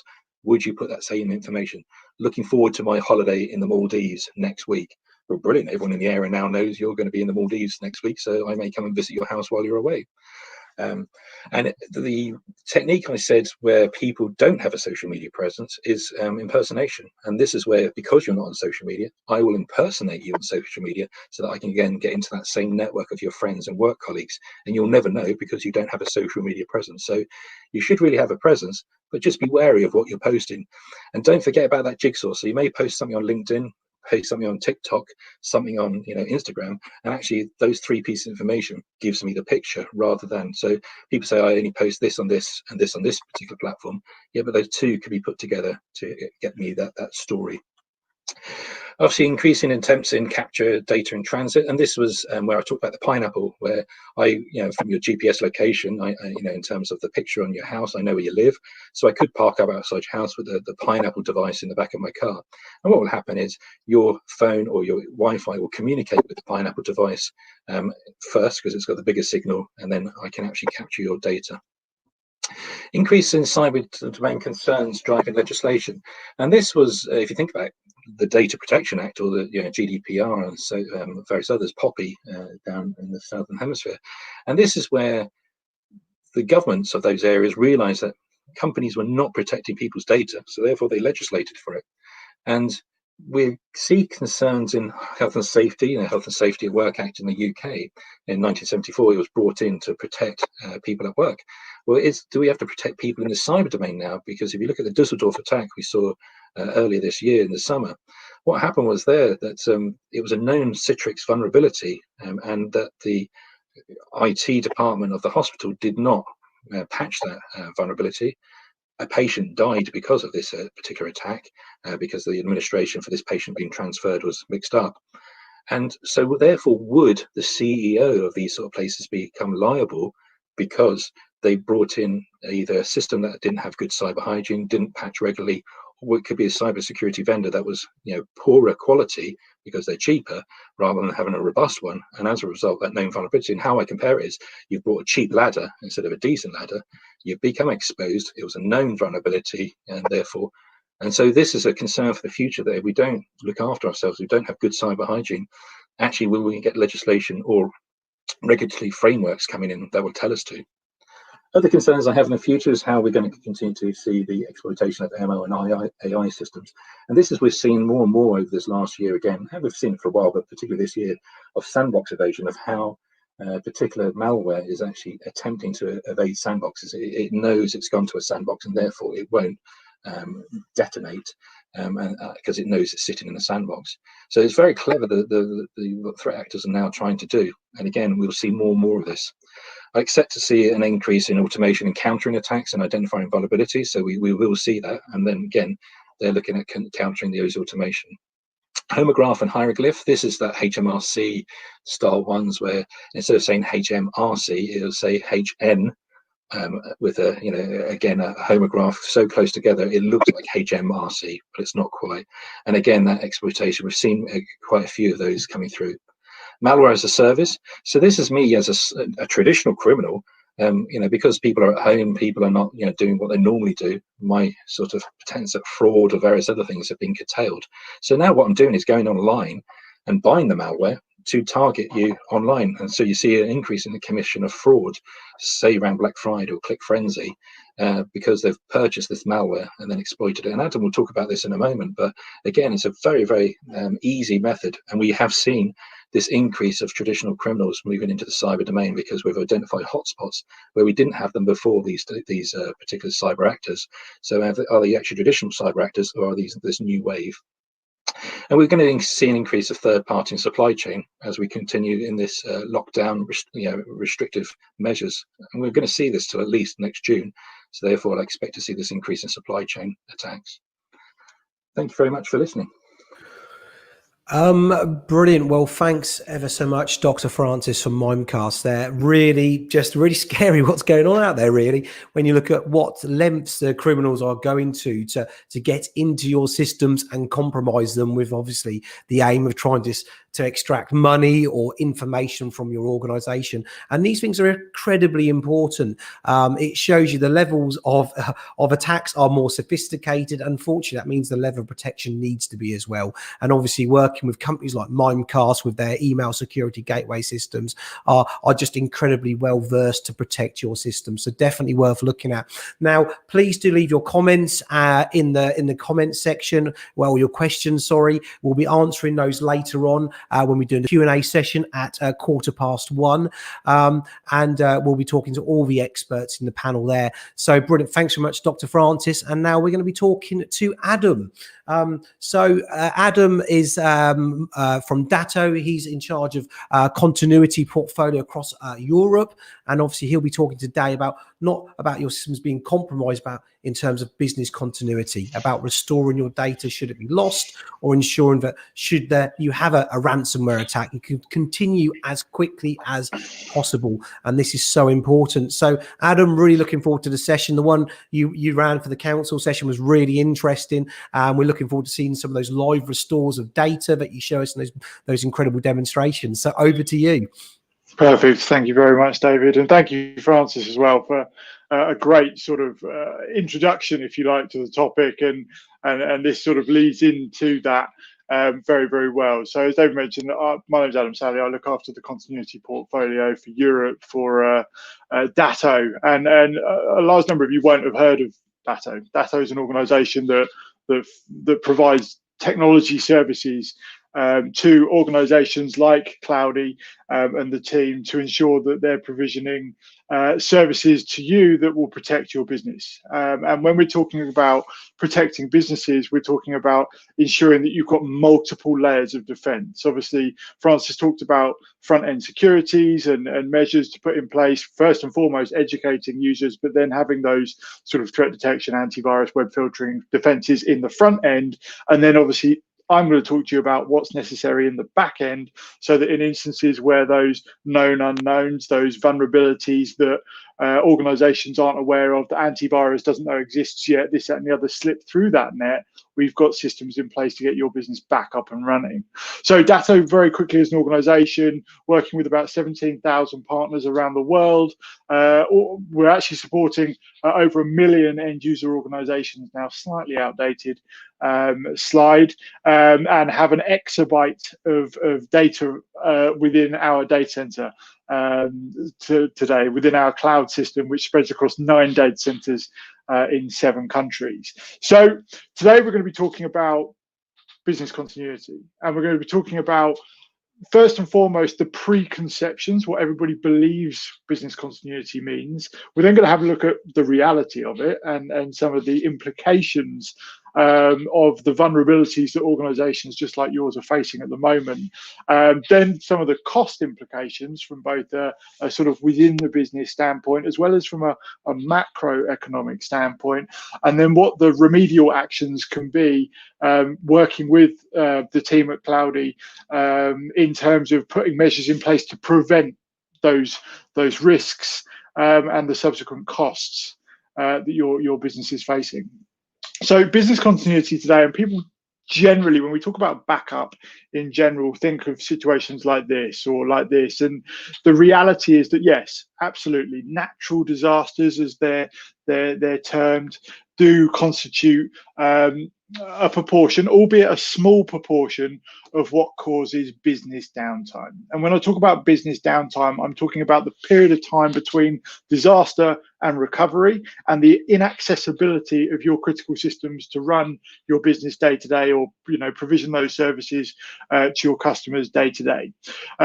So whilst this is pretty daunting, and absolutely we insure our buildings and our businesses against situations like this, in reality, despite the fact that Datto is an American-born organization and we've helped partners all around the world get their businesses back up and running from situations like this, in the UK and the majority of Europe, this is about the extent of it. Once every couple of years, few centimeters of snow, yes, it brings everything grinding to a halt, but in reality doesn't quite constitute a full-blown disaster.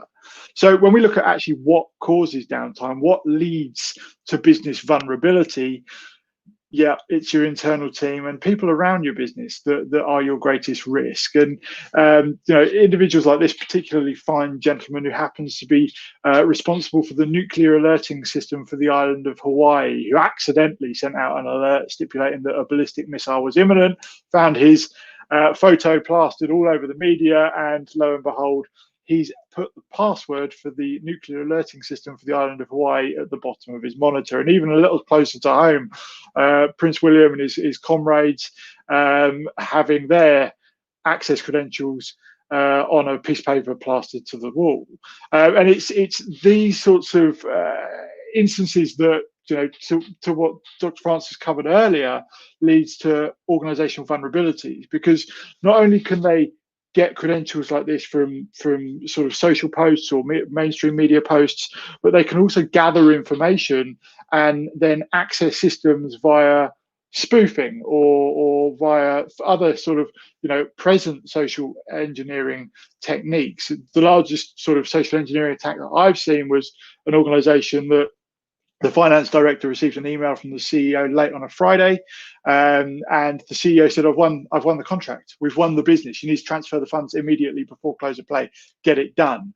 The finance director sent £16 million to the credentials or the sort of account details that were outlined in this email, because he knew that we were waiting for confirmation of winning this contract. He knew that this sort of notice from the CEO was coming imminently, and these cyber criminals had gathered these sort of nitbits of information and pulled together this plan, and actually that 16 million pounds was never seen again. And that was a sort of instance that was articulated by the cyber crime team at NatWest, and it's one of their biggest that they've seen as well. So when we look at these attacks, no longer is it Jimmy in his mother's basement down the road that has written a piece of software to just disrupt businesses. It's actually becoming state-sponsored more and more. And you saw the 2017 WannaCry attack on the NHS had direct links to the Chinese government. And actually, no longer is it just disruption that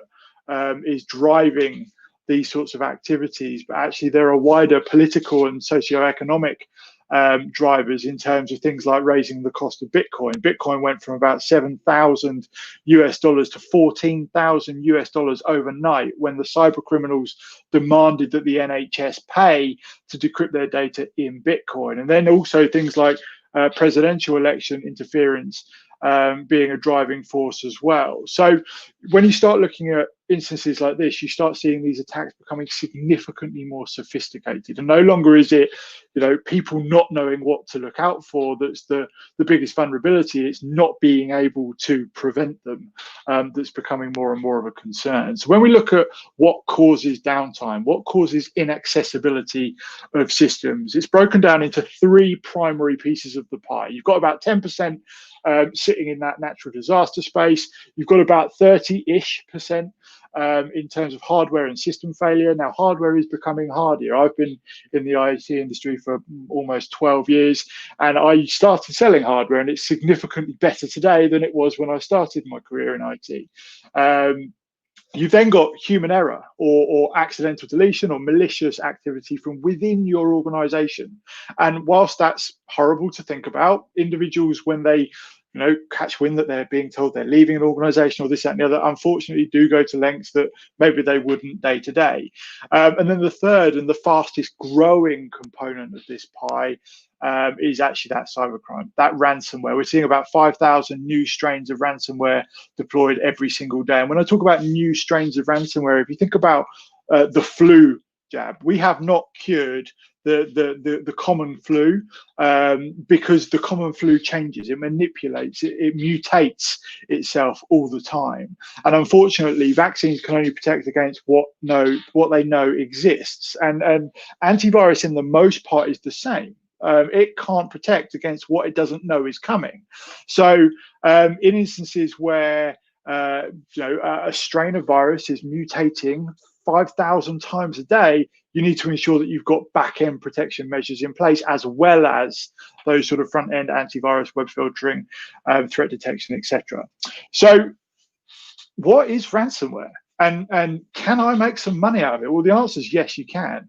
It's an incredibly lucrative business. Actually, virtual reality, those beautiful headsets that you can buy and immerse yourself in games, is one of the fastest growing tech phenomenons of the last sort of 5 years. Ransomware is bigger business. There is more money to be made through starting your own ransomware business, and it's really easy. You can go onto the dark web by downloading a Tor browser. It's called the Onion Router because it's got different layers of security, originally built for the American military, to send secure communications, and you basically can't be traced on the dark web, or at least most people think you can't. You can actually then go onto shopping sites not too dissimilar to Amazon, where you can buy all sorts of narcotics and unscrupulous items, but actually part of what you can buy are ransomware kits. And you can buy a ransomware kit, like a toolbox, which contains a ransomware payload, that piece of software that's going to infect all of those businesses you send that out to.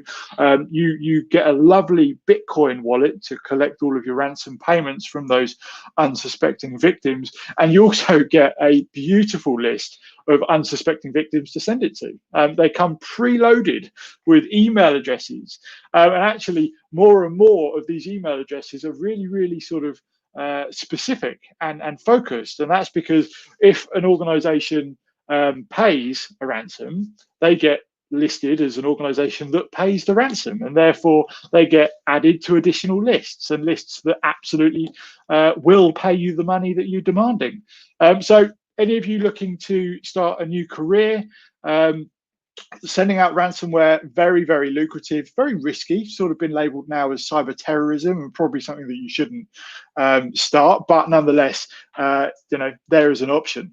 So when we look at some of the statistics coming out of our partners that we're working with around the world, and we run what we call a ransomware report every single year, articulating the latest stats, the increases in threats, the results of those threats, the costs to businesses. And the team at Cloudy can send you a copy if you're interested in some of those statistics. But it's staggering that the vast majority of our partners report attacks against their customers. And actually over half the UK companies out there so far this year have fallen victim to some form of attack. And actually, you just don't hear about the majority of them because they're not obligated to tell you. Why would they? You hear about the big businesses because they're public and they've got a responsibility to publish the fact that they've been susceptible to the vulnerabilities and subsequently incurred significant costs affecting their shareholders and stakeholders. But actually, the reality is that more and more businesses are being attacked every single year, and we need to ensure that we're protecting against that. So we hear this all the time. I have a great backup solution. My data is in the cloud.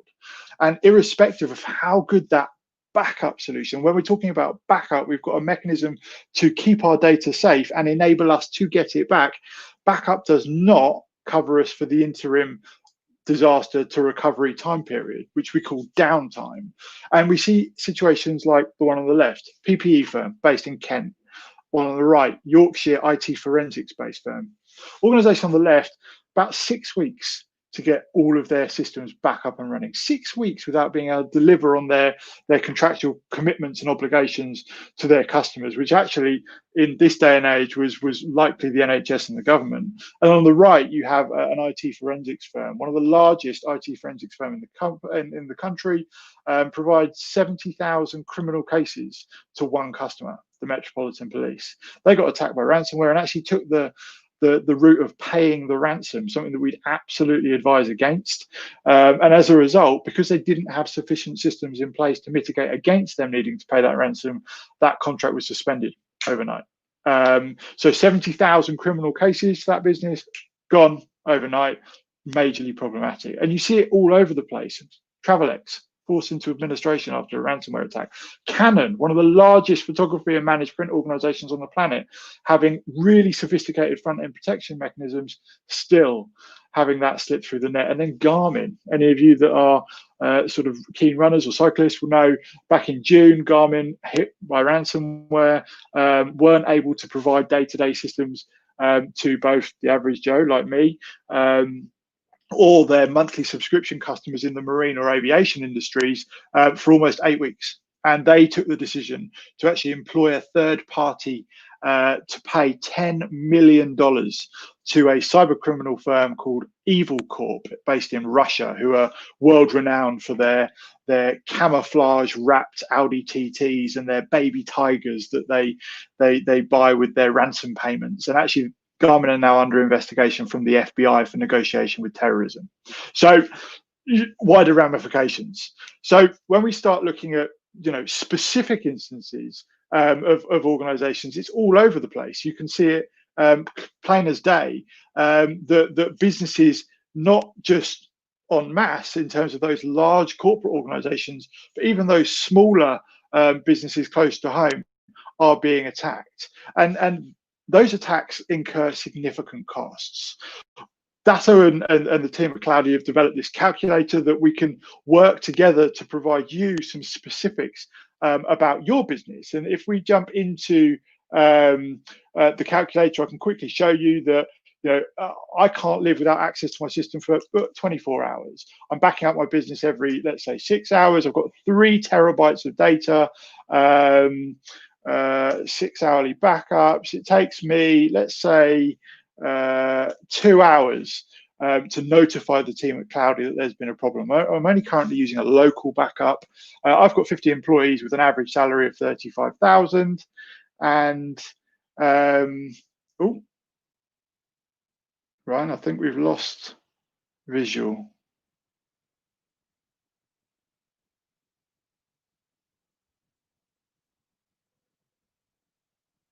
There we go. And my turnover as a business is 2 million. So what that gives me is a cost of downtime, a cost for one period of me not being able to access my critical systems. And that cost is broken down. We can see down here that cost is based on 6 hours between backups. So the potential of me losing up to 6 hours worth of business data, 9 hours and 45 minutes in terms of recovery. That's the time to recover that data. And actually that time sort of pulled together with the 2 hours before the team at Cloudy can get to work, because it takes 2 hours to notify, it's going to cost my business over £20,000. That's problematic in itself. Then when you start taking into consideration, like I mentioned before, my data's in the cloud. I've got a cloud backup for my local systems. Well, actually, that exacerbates that problem even further, because it takes a long time to download data. A terabyte of data will take about a day to download over 100 megabyte lease line. If you've got 3 or 4 terabytes of data, you're instantly talking about 3 or 4 days of not being able to access your critical systems, which once again becomes significantly problematic. So this is what I deem microeconomic. It's within the business. It's sort of my employees, my contractual obligations, my commercial commitments. We've also got what I call macroeconomics. And this is where we take into consideration things like GDPR that Francis mentioned earlier, things like contractual obligations to provision services and potential fines thereafter for not provisioning them. We talk about public relations nightmares that businesses facing as a result of not being able to adhere to the compliance, or not being able to provision the services, or customers coming to me and not being able to interact with me to procure services or products. And I use a company called Hiscox calculator to work this out. It gives you a cyber exposure liability value. And any of you that haven't been on this, I'd absolutely suggest working with the team at Cloudy to actually go through this for your business and have a look at what both the internal costs, those microeconomic costs, as well as those macroeconomic costs would be. Because I think one of the most important things you can do is know your costs, especially during a disaster. So the one thing that you can do to try and mitigate against this is work with the team at Cloudy to come up with a business continuity plan, a plan of what is going to happen in a situation that you do lose access to your critical systems and you do experience something catastrophic, and ensure that you've got a plan in place to mitigate against those, and that you test it regularly. So what should that plan include? Well, it should include continuity for your IT systems, starting with the 3-2-1 rule. 3 copies of any data that you actually care about, spread across at least 2 geographic locations, one of which should absolutely be offsite in the cloud. It should also include business continuity, not just backup. As I said earlier, backup keeps data safe and allows you to get it back. What it doesn't do is talk to the time gap between disaster and recovery, and the fact that you've got 50 employees sat twiddling their thumbs that you've still got to pay whilst you can't provision services to your customer and subsequently aren't able to charge them for those services. It should absolutely include multiple facets of both resilience and redundancy to ensure that you can get data back irrespective of what the situation is, and that you can run in the interim. So let's have a quick look at what that actually might look like. So this is my server. Okay, this is sat in the office, in the Datto office, actually in Reading. So I can then create new business data. So I can say, hi, Cloudy. And within here, I can put some specific business critical data. So I'm just going to put a load of random nonsense in here just to ensure that this is a unique file. And that is now business critical data. I'm going to jump into my Datto appliance, the appliance that the team at Cloudy have got on site to ensure that my business is being protected. I'm going to start a backup. So I'm now going to back up the data change between the last backup and now. Now, what this system is doing is it's backing up snapshots of your business at a cadence of as often as every 5 minutes. And whilst it's doing that, every so often it will also check that in a situation where you need to call on it, it's going to have a recoverable point in time. And it does that through a process called screenshot verification. And that means every single day, the team at Cloudy are testing the backup that this system is taking of your business to ensure that we're not taking backups and assuming that the backup that we started taking 6 months ago is still going to recover your business today. We're checking it daily, absolutely every single day. So I can then jump back into my Protect tab and I can see my last backup was taken at 11:55, which is fantastic.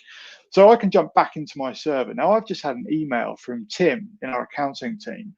And Tim has just said, Adam, you're never going to guess what, but I've just received a document containing everybody's pay and bonuses. And it's in the downloads folder in your your server access. And you know, I trust him wholeheartedly. He sent me this email saying this, and it came up with Tim's name on the email. And I'm, you know, the average Joe. I don't know to look any further than that, as per what Francis covered earlier. So I'm going to open that up, and oh, bizarrely, that has just deleted itself, which is bizarre. So I'm going to call Tim. I'm going to say, "Hang on a minute, mate." And Tim's going to be completely perplexed as to what I'm talking about because Tim hasn't sent me an email. It's been spoofed. You know, these criminals have social engineered our business. They've got Tim's credentials. They sent me an email looking like it was Tim, and now this is problematic. These cyber criminals are now asking for 1 Bitcoin, actually a relatively low demand, about $14,000 as per today's valuation, to be paid within 3 days. Otherwise, they're going to delete the decryption key that is currently holding my data to ransom. Now, I could try and ask somebody to crack this RSA 2048 encryption, which would take the compute power of the Mac that I'm talking to you on right now beyond the heat death of the universe to decrypt. So I want to hope that the team at Cloudy have got something in place to get my business back up and running. Now, in this instance, we know we've got a business continuity solution in place. So what I'm going to do is I'm going to go to Restore, and I'm going to select my server. Now I just need to get that Hi Cloudy file back. So I can go File, Restore, pick my recovery point, 11:55, start that restoration, mount that up so I can access it over the web, dive into that web share, and I can drill down to any particular point in time and try and work out where that file was located. And there it is. I can then click on that. It downloads to my machine. It will always open on my other screen, which is less than ideal. But nonetheless, there is now my critical business data back. I've got that data back. I can go and present to the board. I can go and converse with my investors without worrying about it. But in this instance, the problem we've got is that this entire system is offline. It's completely been wiped out. I've got no access to that. So let's get the system back up and running as quickly as we possibly can. So you've just called the team at Cloudy. You've clicked on something and you've got this hideous looking red pop-up on your screen. What can you do? Well, the team at Cloudy are going to say, all right, right, talk me through it. What does it look like? All the while in the background, they're selecting your server, local virtualization, pick the recovery point you require. We're going to ensure that the appliance locally has got all of the relevant resources that it needs, and I'm going to start that virtual machine. That's then going to clone out that backup point that was taken at 11:55 on that local Datto box that's configured into your local network, and then give me a preview window of this appliance, this solution booting on that box in the office. Now, the significance of that is that this appliance that I'm now turning my server on, exactly what it looked like at 11:55, is that this appliance is already wired into your network. And the team at Cloudy have got the ability to just give it the IP address your original server had, as long as they know that your original server's offline, and everything around it will see it as if it was the original server coming back online. So I can run my Control-Alt-Delete command. Hope I remember my password, and that's my server back online. There's my Hi Cloudy file, and that's my business back to as it was just before the disaster happened. So we talk about organizations like that PPE firm based in Kent that took 6 weeks to get their systems back online, 6 weeks to get back to production, back to provisioning those services to the customers they were obligated to. They didn't have a solution in place like this. They didn't have a business continuity solution in place, because otherwise it's not a problem. You can literally turn your business back on, and then the team at Cloudy can work with you to rectify the situation that still sat on your back end systems in the background, all the while you're running on this. And what's great is at the point you get to recover from this interim state to your live environment, it's continually taking backups all the time you're running in it. So if you're running on this for 6 weeks, your latest backup isn't 6 weeks and 5 minutes old, it's 5 minutes old. So that's my server back online. But unfortunately, in this instance, this is my PC. And what's happened is that my PC has been infected because it's on the same network, and actually it synced that ransomware to my OneDrive, to my Microsoft 365 account, which is hugely problematic, because not only am I unable to access the data sat on my server, but I'm no longer able to use my laptop or any of my software as a service based cloud applications. That's problematic.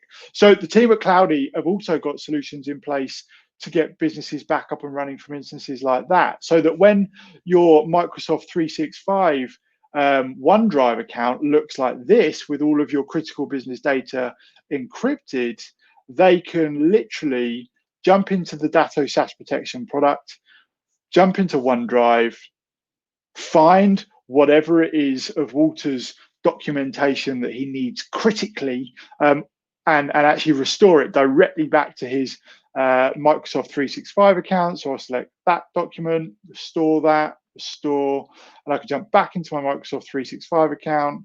I can jump into OneDrive, and there we've got Backupify Restore.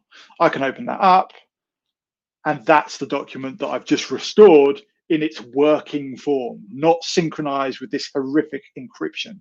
And the team at Cloudy can restore entire mailboxes or entire SharePoint sites in exactly the same way, because the Datto SaaS protection product talks directly from Datto's cloud to Microsoft's cloud, and it's incredibly fast.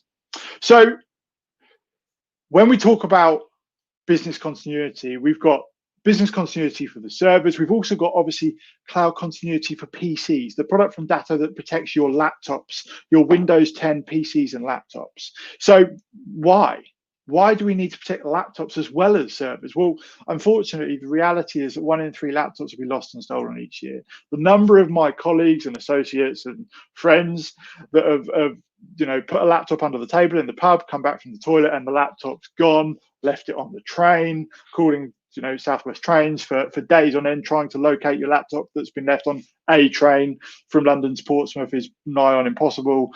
140,000 hard drives fail each week. Hardware is becoming hardier. It's still not bulletproof. And then ransomware. Those malicious attacks are as susceptible on endpoint machines, unfortunately, as they are servers. And actually, these cyber criminals are undiscriminative. They will attack any and everything they possibly can. So ensuring that you've got a solution in place to keep not only your server infrastructure safe, but also your endpoint machines safe has never been more important. And then obviously, what do we do about your cloud-based application data? 98% of global businesses are now using some form of SaaS-based application, software as a service-based cloud applications. Microsoft 365, Google Suite being the two most prevalent. Obviously, Microsoft 365 in the UK being the primary, and actually that's relatively consistent across the world because 56% of that 98% of businesses are using M365 or Office 365 as it used to be called.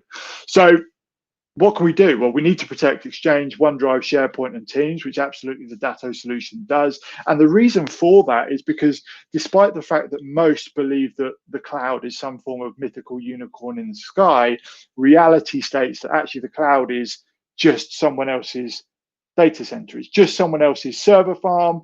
And obviously, Francis mentioned earlier as well that server farms are becoming susceptible to physical attack, but actually more so, they are still susceptible to the same vulnerabilities that all infrastructure is susceptible to. So hardware and system failure. Microsoft themselves have experienced 4 or 5 quite significant outages in the last 6 weeks, resulting in individuals and organizations' inaccessibility to their critical data and systems whilst they were experiencing those outages. You also have the vulnerabilities from hackers and viruses. Now, if I'm a cyber criminal and I'm writing code for malicious software that I'm going to send out to try and make some money out of ransom payments, I'm probably going to get the biggest bang for my buck if I focus on viruses that can encrypt data sat within Office 365, because as I said, 56% of 98% of the global economy is sat over there.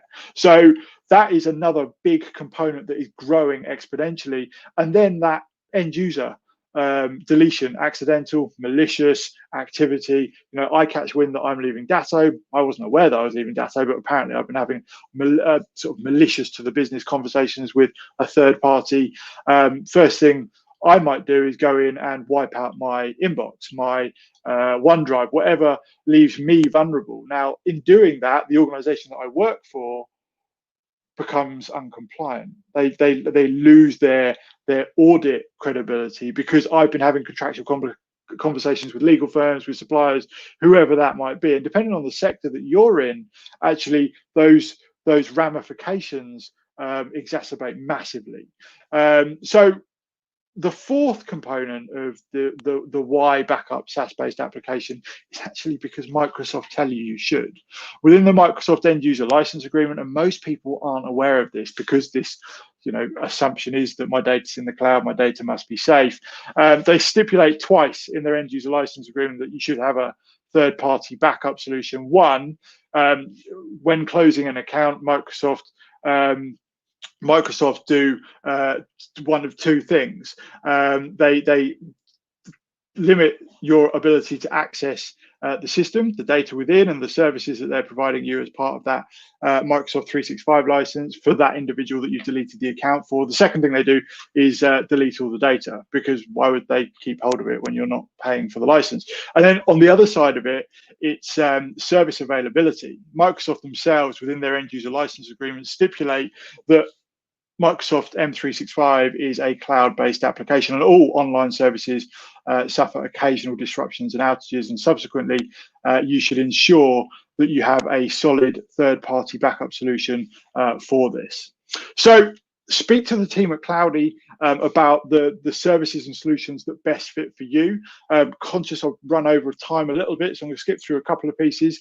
And just to sort of summarize what I've covered off, the number one thing that you can do to the best of your ability, knowing that there are a number of known unknowns when it comes to cybercrime and the threat landscape out there, is train your users as best you can. Lean on the team at Cloudy, the experts in this space, to talk you through the vulnerabilities that your business might face, and ensure that your users understand that actually if anything looks slightly dodgy, you should probably double check that it isn't.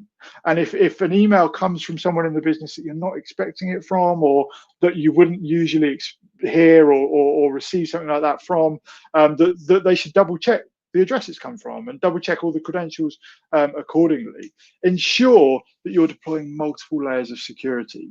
Now, the solutions that I've just run through with you, the services from Cloudy that I've just covered off, are not in any way a replacement for antivirus or web filtering or threat detection.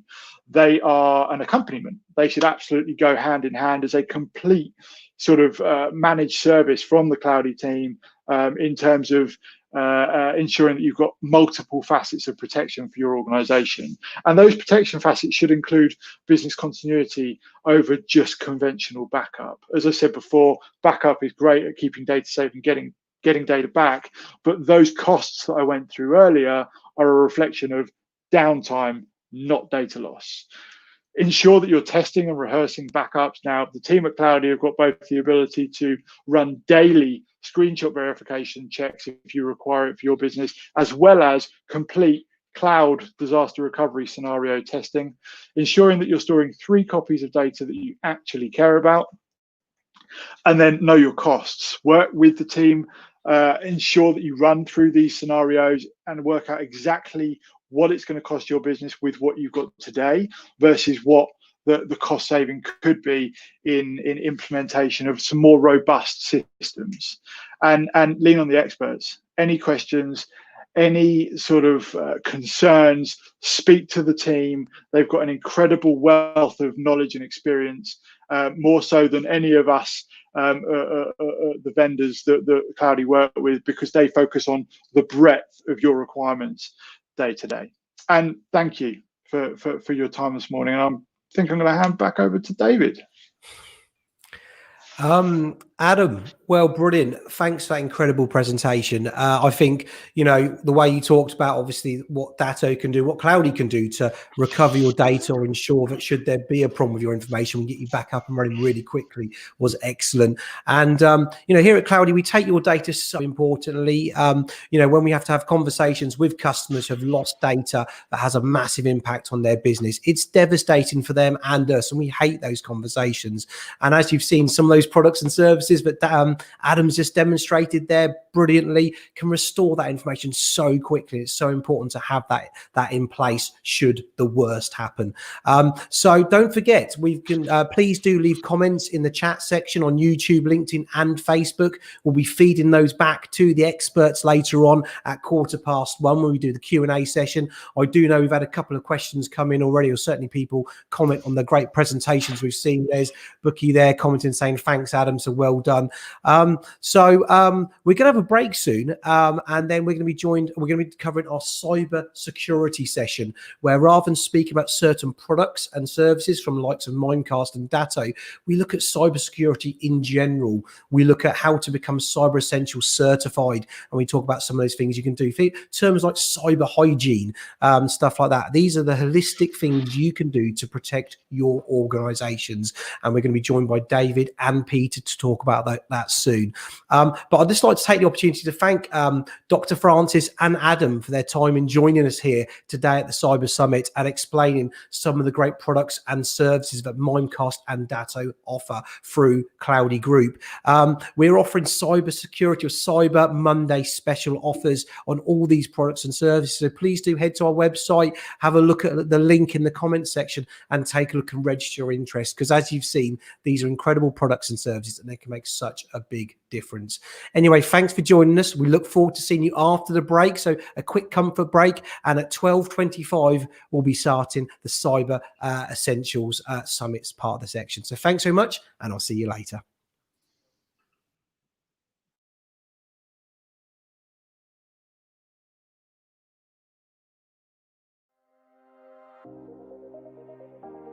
Walton and Greenleys Council are having a number of issues which are pretty similar. We come across with most councils or organisations before they modernise. Lack of coordination when sharing files, security, just general collaboration. We looked at all the different services they've got and how Microsoft 365 can transform those different requirements. We used Office 365 to put our data all in one place, which is in the cloud, which is backed up in the cloud. We could make sure it was up to date, it was all centralised, and all our councillors and staff can access the data at any given time. We have council meetings once a month, so we would have to copy hundreds of pieces of paper for that meeting. By using SharePoint, we could share the documents with the councillors. We could also update the papers instantly with them, so it made us much more efficient. And in terms of staff productivity, we have reduced the amount of time that we're spending photocopying. Security in this sector is really important, and we like to use the Enterprise Mobility Security suite of applications from Microsoft. It works incredibly well whether you're using applications like Azure Information Protection, Intune. All of these different programs secure the data in a really robust way. We've implemented two-step authentication. We have created security on certain files which only particular team members can access. We've also shared documents with the councillors where they're not able to print or forward sensitive documents, so it's enabled us to control the data that we have on site and to make sure that it's secure. A key feature of 365 Security is EMS licensing. This enables us to monitor their accounts from our office to see whether anybody has hacked their accounts. We then in turn can contact them and advise them how to stop people from accessing the data that they're accessing. 365 has enabled Walton Green Hills Council to engage with their local community in a unique way. Through our Cloudy Academy programme, we've gone and found talented youngsters who have an interest in IT and app development and introduced them to Walton Council to develop an app for a mobile phone. We are procuring a environmentally friendly weed killing machine which also cleans. So the app would enable councils in the Milton Keynes to be able to book the machine and for the public to report graffiti or weed issues in their community. Ensuring the IT services at Walton Green Hills Council are continually moving with the times is really important to them and us. 365 is fantastic in that new capabilities, new services continue to be developed by Microsoft, ensuring that they're always at the cutting edge. Office 365 has worked really well for our council. CloudyIT have enabled us to work efficient and use the product with ease. The training they provided makes the system seem simple and easy to use, which is really important. We like to think that not only do we deliver a really robust solution for our modernisation programme, but we genuinely care about making sure that councils get the most out of their IT. So we encourage any council who wants to look at how they work with their IT, change processes and procedures and really get the most out of their IT systems. So get in touch and we're happy to help them.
Hello and welcome back to the CloudyIT Cybersecurity Virtual Summit.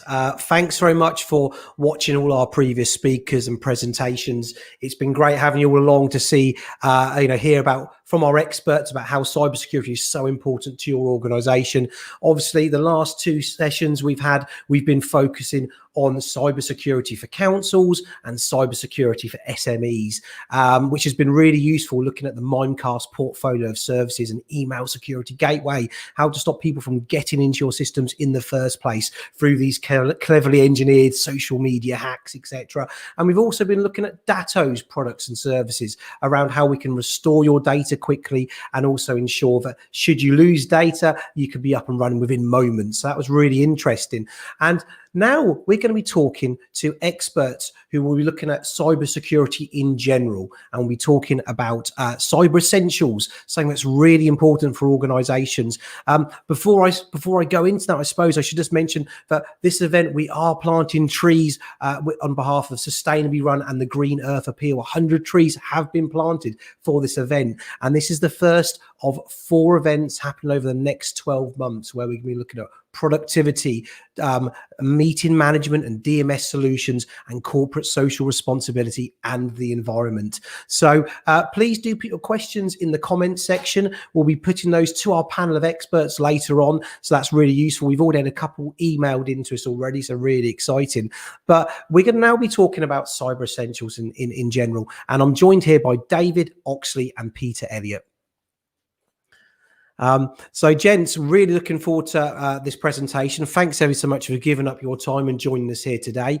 David Oxley is a chartered IT professional and a senior security architect at McAfee, and his role is there to look after all the technology, and he works very closely with young people in the community as well. And Peter Elliot has joined us as a cybersecurity expert, and he helps us look after our clients and ensure that their systems are secure, and helps along that process of becoming accredited around cyber essentials. So first off, David's going to talk about cyber essentials and cyber hygiene. So David, over to you.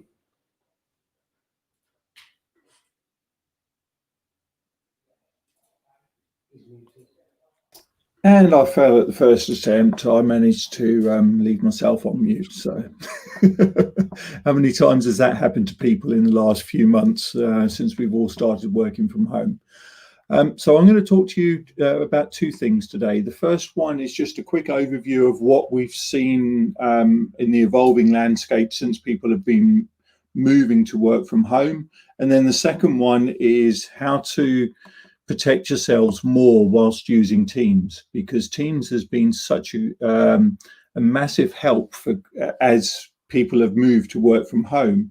But by being such a big help, it also becomes an attack vector for data leakage in particular.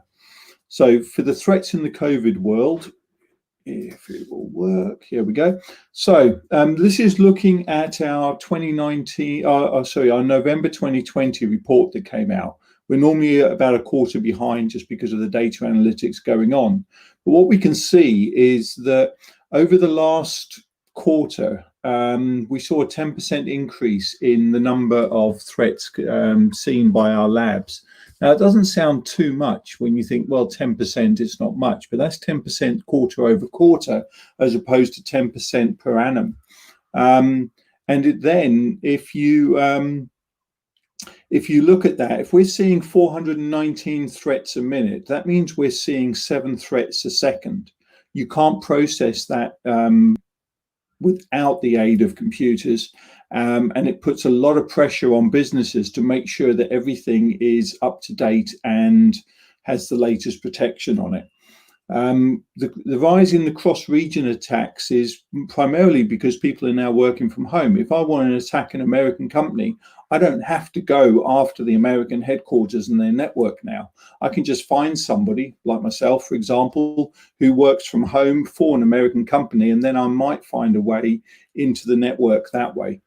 And for an SME or for a council, instead of everyone working for in your particular office or in your environments, they're now working from home. So in order to attack a council or an SME, they can do exactly the same thing. Find out who works there, go onto LinkedIn, the information's freely available, and then you can start targeting people that way. And you've heard from Mimecast about how they can stop the phishing emails and the spam emails, but there are other ways in as well. And quarter over quarter, we're seeing the US down because of the multiple that I mentioned. But more relevant for today is that we're seeing a 30% increase quarter over quarter on attacks targeted at Great Britain, or England, Scotland and Wales. And as a result of that, that puts a lot more pressure on SMEs and councils who don't necessarily have such big IT teams as a global company like McAfee or Microsoft or whatever. My job is purely focused on security. How many councils have actually got someone that's purely focused on their architecture, their security? And that's where companies like CloudyIT come in and can help out with their expertise. So if we look at the attack vectors, malware is still the most prevalent by a long way. But what we're also seeing is over Q1 and Q2, we saw an increase in the number of attacks targeted specifically at accounts or trying to hijack accounts. You'll hear about things like multi-factor authentication being thrown around, and that means that two pieces of information are needed to get onto your network, something you know and something you have. So for example, it could be a password and then it could be a text sent to your mobile phone. It can't be something like your password and then a code that you know, because that's just two things that you know. They've got to be two distinct things. So something you know, something you own, something you know, something you can do. Those multi-factor authentication, otherwise it's just effectively two-step authentication using the same methods. And we've seen lots of cases, particularly in the US, but it's becoming more prevalent here, where attackers are trying to take over somebody's mobile phone by social engineering the network that they're with. So you can effectively, the short way of doing it is you phone up, tell them that your SIM is broken, they send you a new SIM, you put it into your phone, you take over their number, and then if the second part of the multi-factor authentication is a text message sent to your phone, they've got your phone now because they've got your SIM card.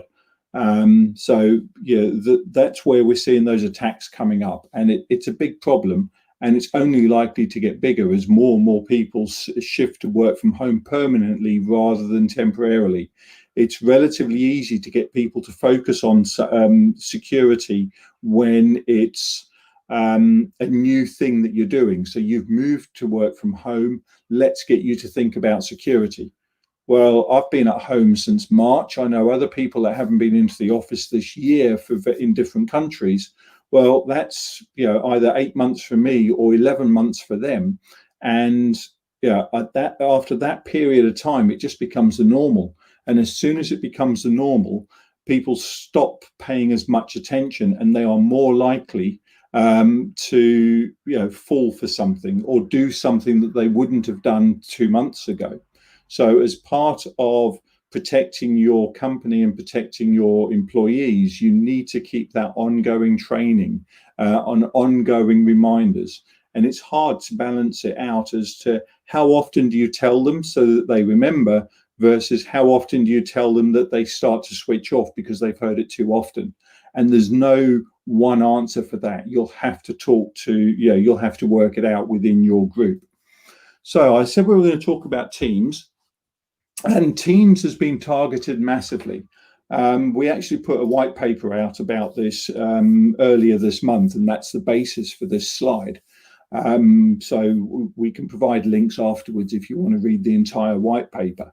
But there are 10 areas within Teams. You could probably categorize them differently. This is the way we've done it. So the first one is guest users. How many times have you been in a meeting and you needed to invite somebody to a chat, or you're working with a supplier and you need to chat to them, so you add them to a chat, and you might have 2 or 3 people from your company or council and then one from the supplier. Well, when you add that guest user, you have multiple options on how you add them. You could add them and not include any of the chat history. You could include the history for the past X days, or you can include all chat history. Well, if you've been having an internal conversation and then you invite somebody from outside, would you have been as careful in the chat session whilst it was internal versus when you add somebody else? So, just be careful there that you're not inadvertently exposing yourself to something just because you've invited someone in there because it makes your life easier. There are other issues that you're going to run into there that once you've finished that session with the guest user, make sure you remove them. That they've no need to be part of that chat once that chat is finished. Leaving them hanging around could leave you to fall foul to the same thing as exposing the entire chat history. An unmanaged device. So this one's quite nice in terms of a hacker anyway. I log on to Office 365 for work. I could do it from my home laptop if I wanted to get onto email because I didn't have my work laptop, although given that we're working from home now, that's highly unlikely. But if I was to do that, I'm now on an unmanaged device. So what security profiles are you going to apply to me because I've logged in from my home laptop as opposed to logging in from my work laptop? Another thing to consider. You may well turn around and say, well, actually, if they've logged in from the work laptop and it's a known location, we'll let them have full access. If they've logged in from a personal or for an unmanaged device or an unknown device, then we'll reduce the amount of permissions they have. So they might not be able to upload stuff. They might not be able to download stuff, whichever way. Screen sharing. It's so easy. You just go click share screen. But I meant to share that screen and I've just shared that screen. So they now can see the pricing that a competitor's offered. It's very easily done. So, if you're doing a screen share with somebody from outside of your organization, minimize all of the windows apart from the ones you're working on with them. It's what I did before I joined this conference today. I went through closing Outlook, closing Teams, minimizing my browser, and then I was comfortable to share the screen, or in fact, share the application. Next one is malware uploaded. Well, if they're on an unmanaged device, it's relatively straightforward for somebody to upload something. So what scanning have you got as you upload into the cloud or into your environment? What security services have you got up there? Data loss through chat. Yeah, this is the same thing we mentioned earlier, but from here you can now add files. It's very easy. You just drag it and it appears in the files tab. By doing that, I might have inadvertently shared the wrong file, or I've shared something that we're allowed to talk about, but we're not allowed to give someone the physical copy of or the electronic copy of. You could lose data through other apps because, I can do a screenshot of Teams and then I can email it out using my home email account or something. So you just be careful which other apps you're allowing people to access when they're not on a fully managed device from you. Slow security. The comment here is slow security is worse than no security. Someone's leaked something. You find out about it 3 weeks later. Well, you actually haven't got any security if someone's managed to leak something and it's taken 3 weeks before you're able to detect something. Inconsistent controls. This partly goes back to different applications, but it also then ties in the environment, the user, the operating system, all of those types of things now start to come in. If someone's gone to work from home and they typically use an iPad at home, but you've set all your controls up to be on a Windows laptop because that's what they use when they're in the office, it's very likely that some security features will behave differently in one versus the other. Missing risky behavior. So this goes back slightly to the slow security, but someone might have started to test out your bounds by slowly moving information from the work laptop to the home laptop or copying it. It used to be really common years ago when a salesperson left a company, the first thing they would do is email home all of their contacts before they would then hand their notice in. So, but they might have started to do that, you know, on the run up to resigning. So watching out for behavior like that would be really useful. And then, yeah, the last one, which is simple controls in a complex world. In an ideal world, you would just turn around and say, turn this on for these users. But as I've just covered, those users could be in different environments. So, you know, you've got to, every time you add an extra control, you've got to go back and check that your previous controls still make sense. Or could you have added that feature or that control into an existing policy rather than having that the massive explosion of the number of policies? Because if you've got too many policies, you're back to slow security or missing risky behavior, because no one can follow what the controls are meant to be doing. And with that, I will pause and leave it on this slide. And I believe that Peter's going to take over now.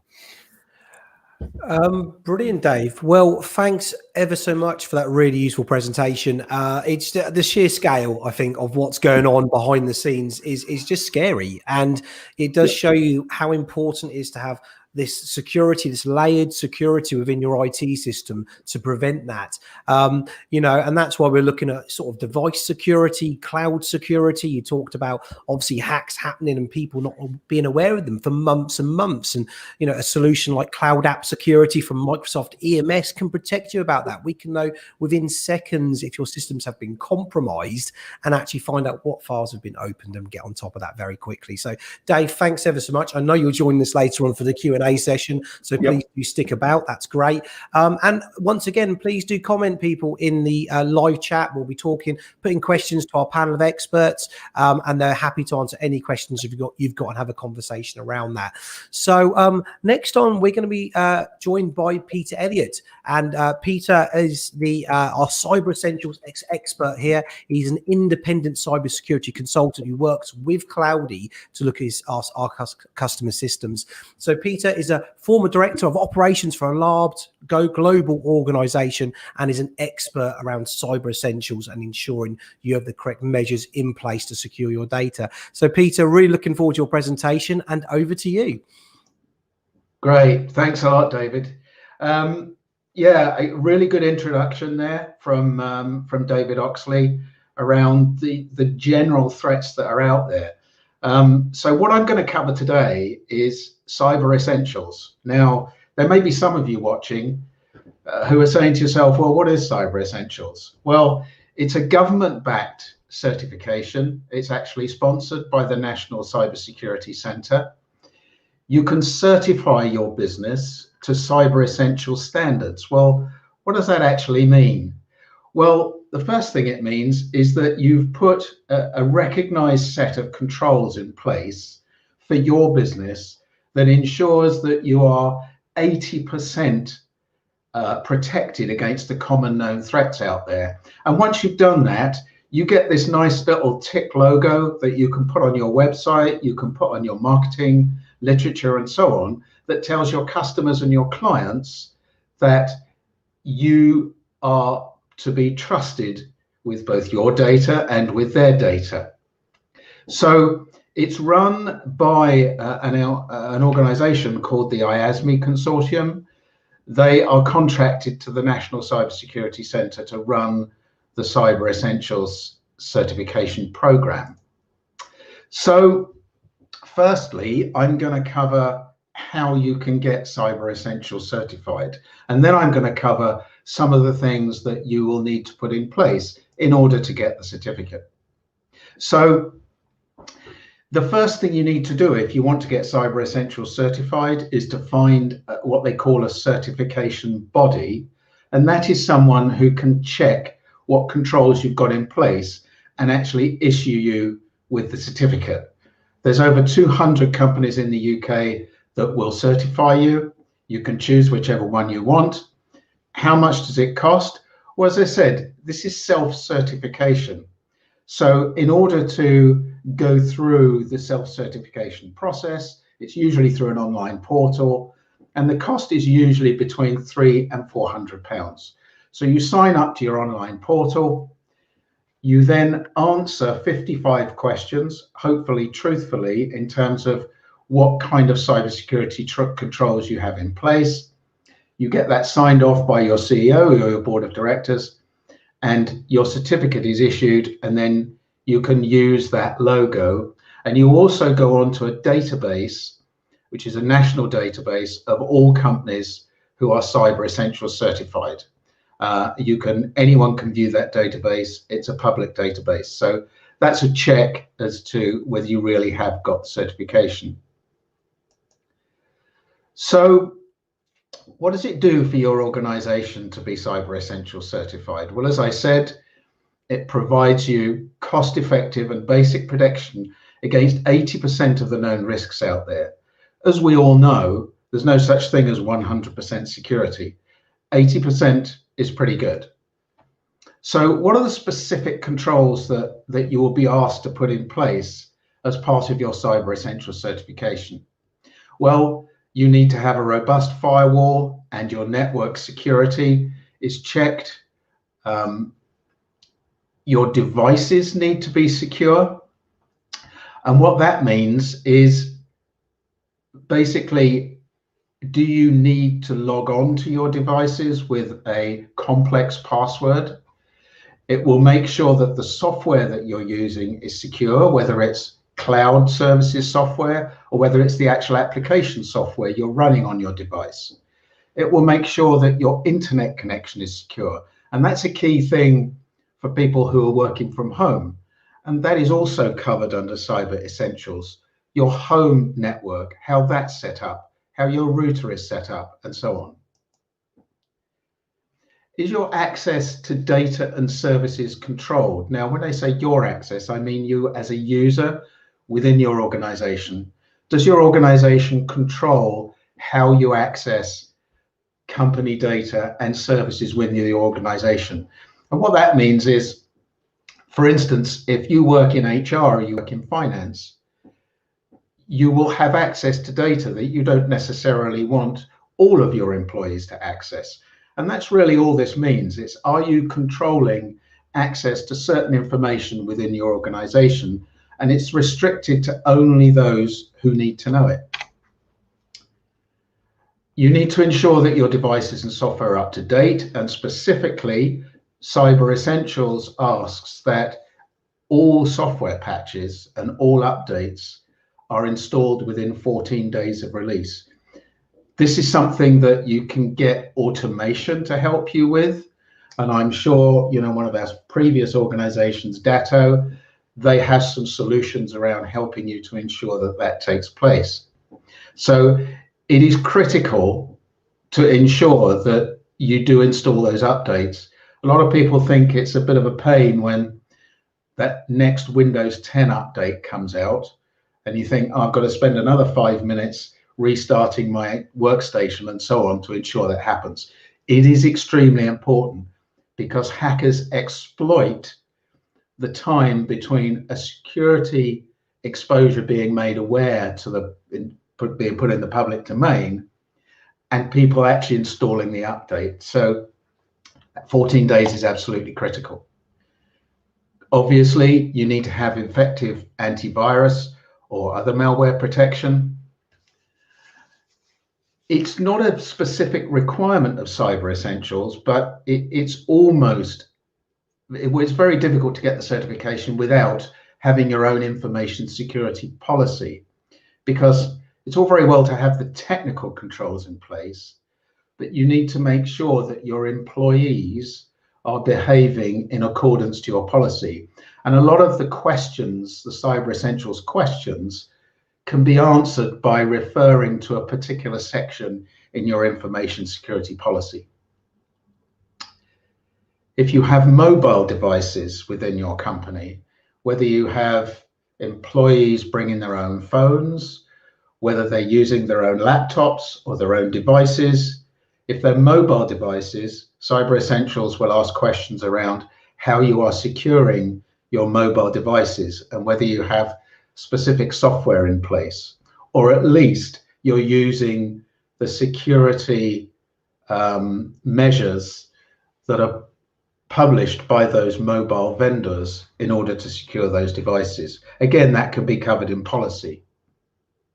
And as I said, remote network certified. So for people working from home, it is assumed that their home network environment and their workstations are an extension of your organization, and they also come under the certification.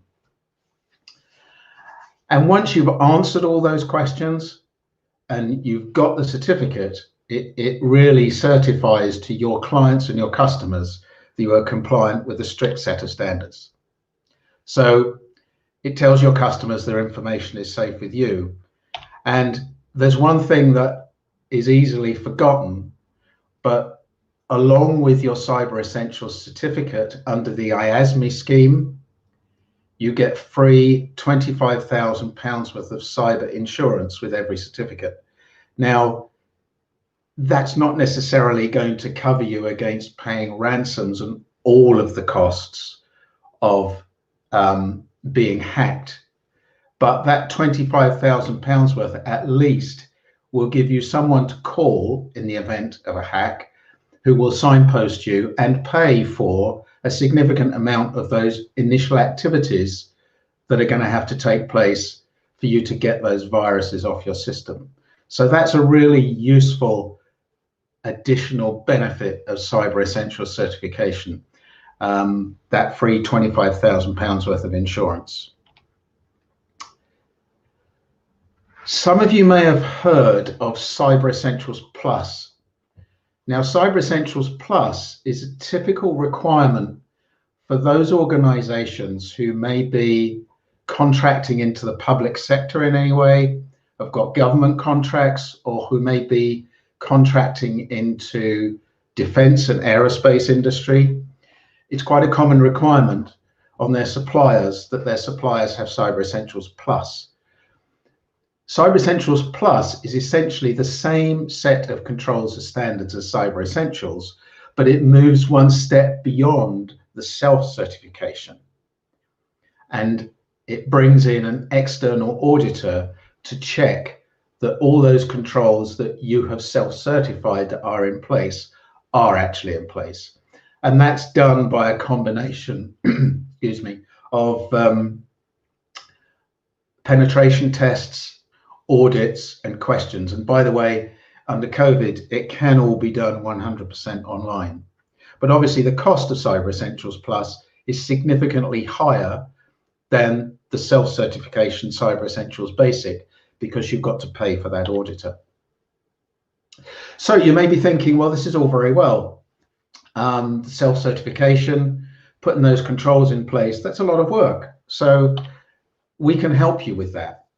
So what we spend a lot of time doing with our clients is preparing them for the self-assessment or that external audit if you're going for Cyber Essentials Plus. So what does that preparation include? So we respond to the 55 questions on your behalf. Clearly, you still have to sign off at board level. All of those things that you're saying are in place actually are in place. We will help you write your information security policy. We will help you with securing your network and workstations. And in fact, when any organization is going for Cyber Essentials certification, a large part will be their IT partner and making sure that their IT partner has those controls in place. And we work typically with your IT organization to help you do that. Staff training, especially when we talk about that information security policy, it's important that your staff are all aware of that policy. And one thing I didn't mention earlier is that Cyber Essentials certificate does have to be renewed annually. So if nothing's changed within your organization, that can be straightforward. But if things have changed, we do have to go through the certification again. Over and above the Cyber Essentials certification, at Cloudy Group, we can also do a lot of other things around 24/7 Office 365 monitoring, which I'm sure David will be happy to tell you more about, security log analysis again, penetration testing, and advanced threat protection. And what advanced threat protection is that step beyond your normal antivirus, anti-malware. There are a lot of products out there that use artificial intelligence to help detect where viruses or cyber criminals are active within your systems. And that's called advanced threat protection. So that's it. Again, I think we're a little bit ahead of time. It seems to be a bit of a habit this morning, but no harm. So David, I'll hand back to you. Brilliant, Peter. Well, thanks very much for that final presentation there. I think just once again, leading on from what David mentioned around cybersecurity, obviously talking about cyber essentials and putting in these key steps in place to not just think that your IT systems are, but have them, known that they are secure is so important. And that's what we do here at Cloudy. We are not just talking about securing your systems, but actually doing it as well. And with the helps of all of our vendors, but people like Peter and Dave as well, we're here to make sure that your systems are as secure as possible. That is so important.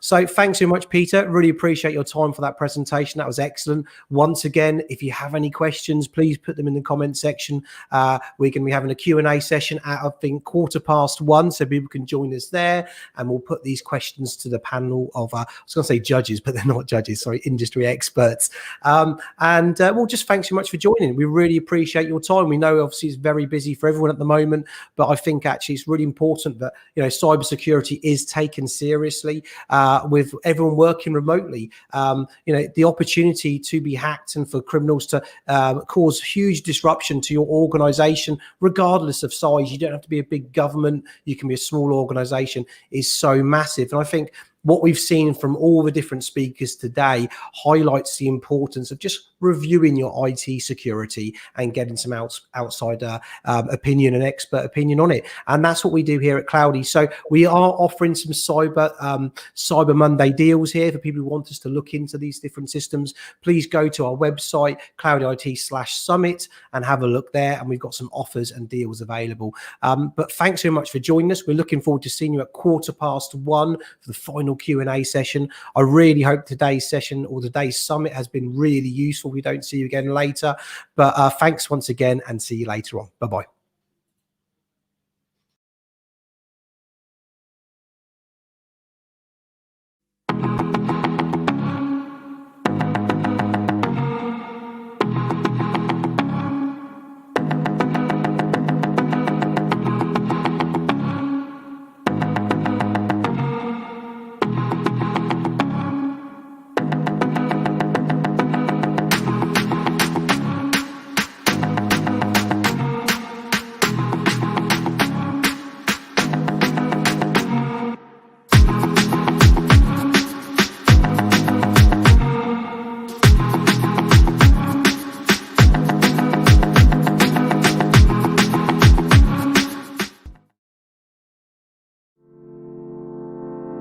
Cloudy Group's ethos is to provide key business services at a very professional level. Whether it's IT, communications, connectivity, digital media, these services can be provided by the Cloudy Group umbrella to a very high standard. Cloudy Group understands that running an organisation today can be quite difficult with the number of different services that are available, and it can be sometimes quite difficult to actually get those suppliers to talk to one another and ensure consistency between those suppliers. What we do is we take these important services, combine them under one umbrella and ensure consistency throughout.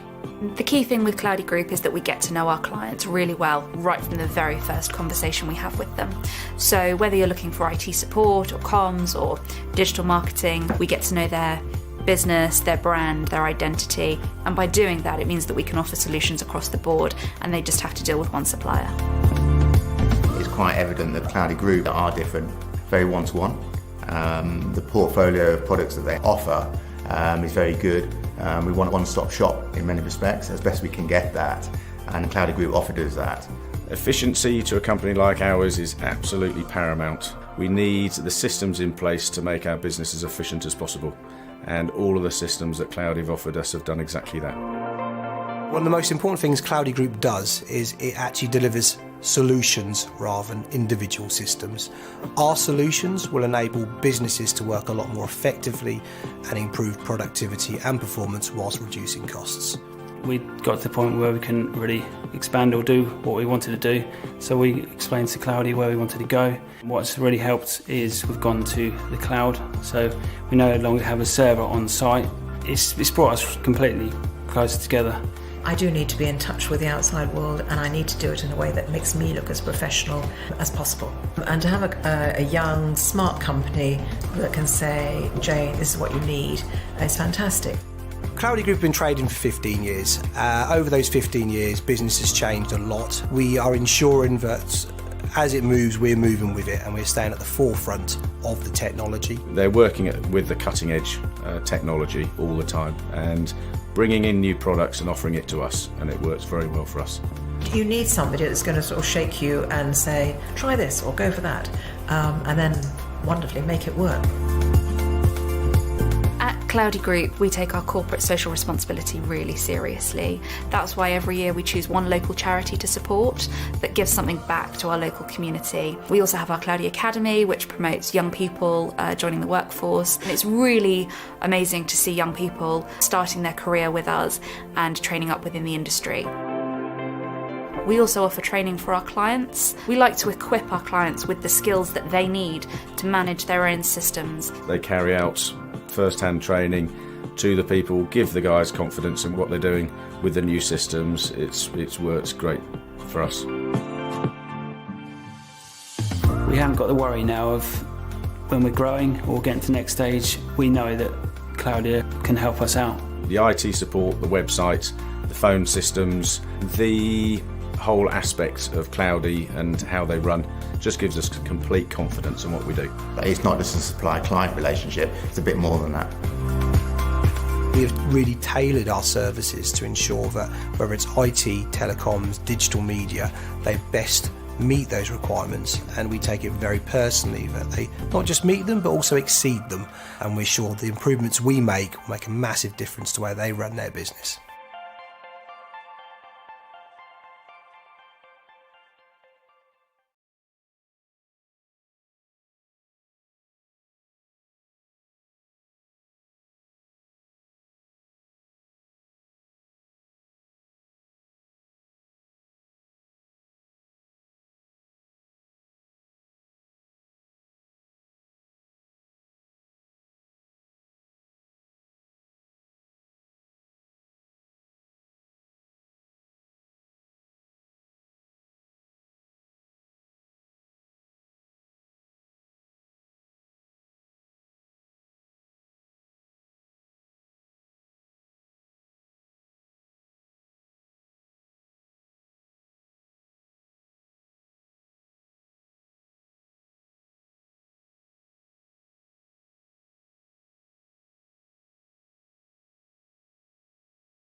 Great. Well, welcome back to CloudyIT Cybersecurity Virtual Summit.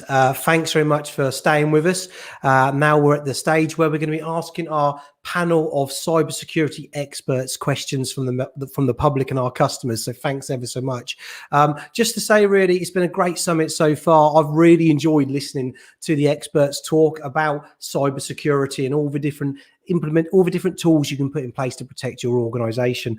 So we're joined obviously by Peter, Dave, Adam, and Dr. Francis, who are going to be talking and taking questions from the public that have been asked during the event. So gentlemen, how are we all doing? Very well, thank you. Great, yeah, good session. Great. Well, thanks so much for sticking about, and hopefully some of these questions won't be too taxing. We'll see. But yeah, really informative session. Thanks ever so much for taking the time out of your busy days to go through some of the things that you do in partnership with Cloudy to protect our customers here in England and Wales. So moving on, I know we've got a couple of questions that have been put into the chat. So I think, shall we just go straight into it? Absolutely. Excellent. So Ryan, could you put some of the questions on the screen, please?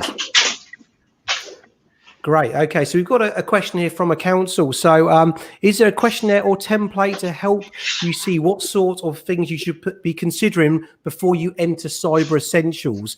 So thanks so much for that question. Really good question, because it's such a big thing to consider. And I think this one's probably more aimed towards Peter. Peter, what do you reckon about that, please? Yes, absolutely.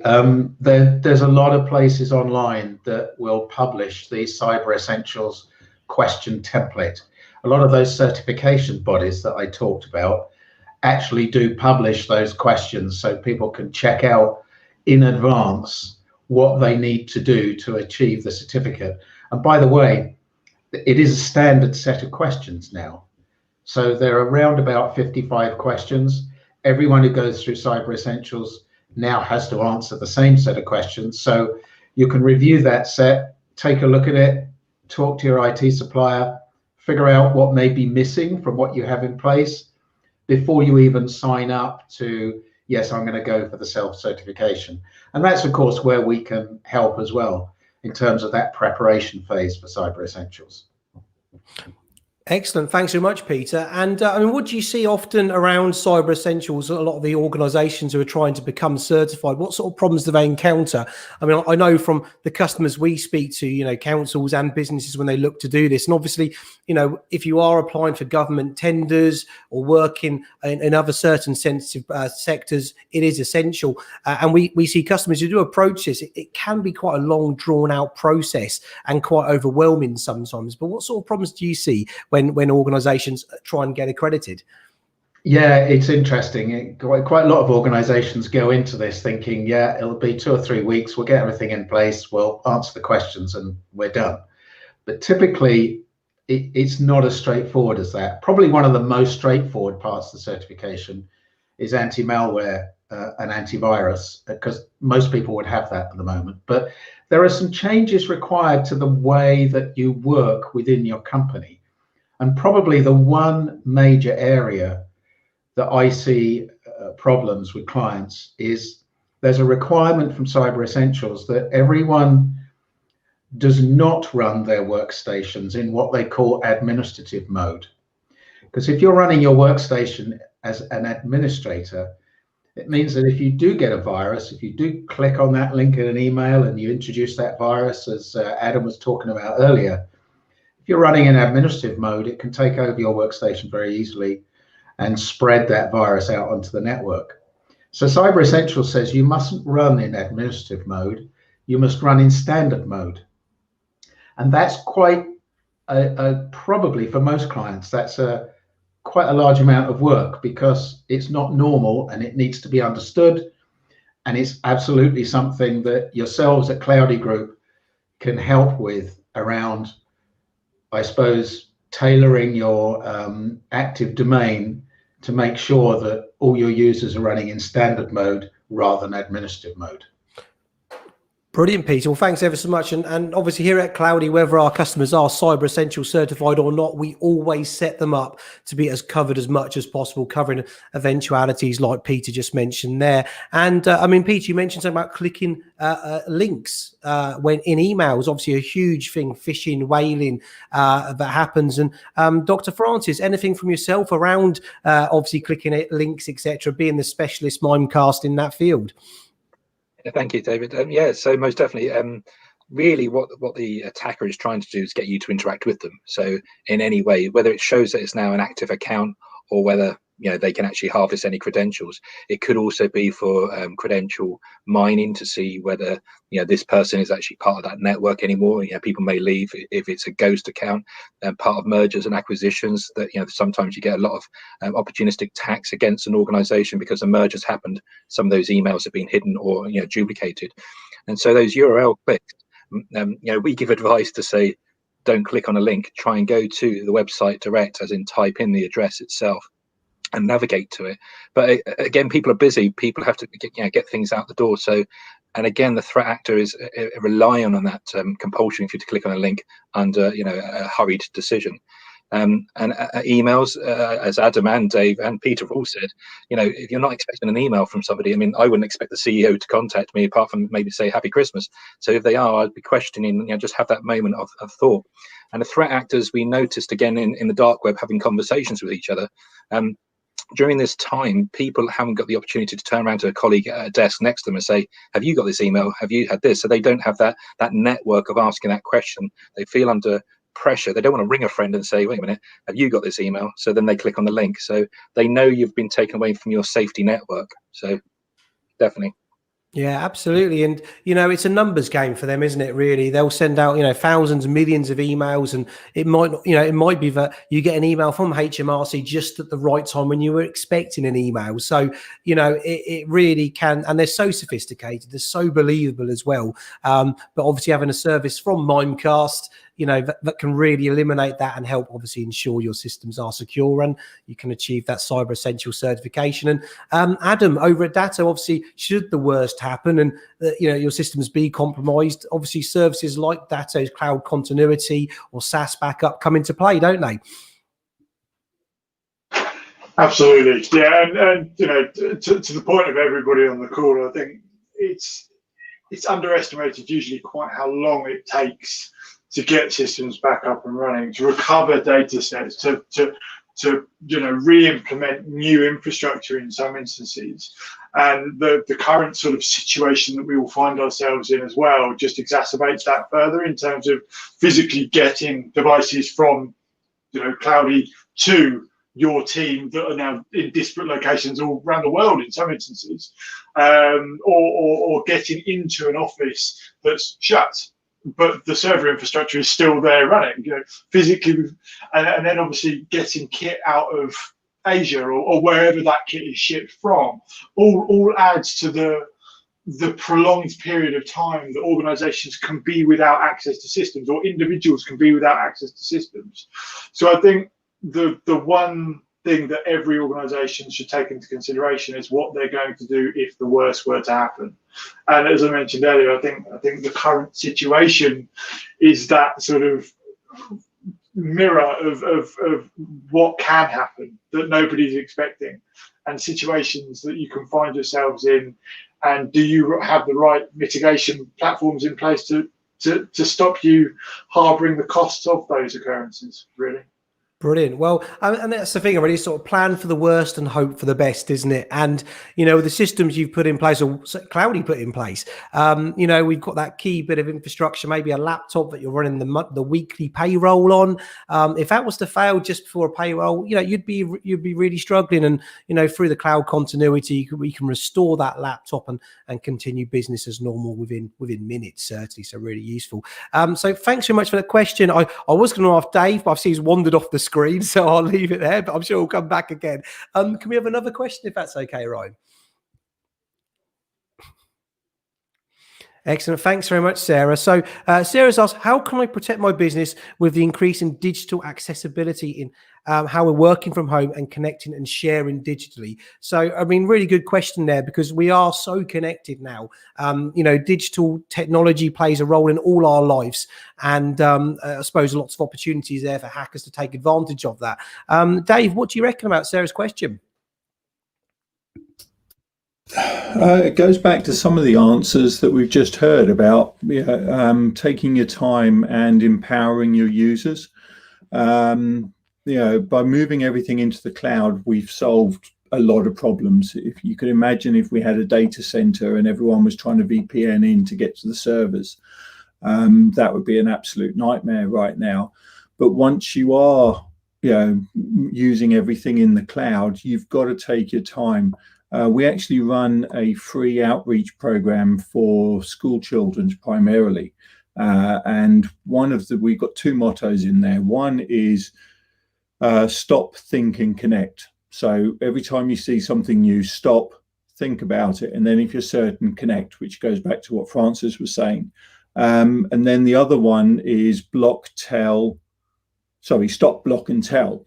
If you do receive spam emails or spam conversation friend requests or WhatsApp messages or whatever, just stop, don't do anything with them, block the user.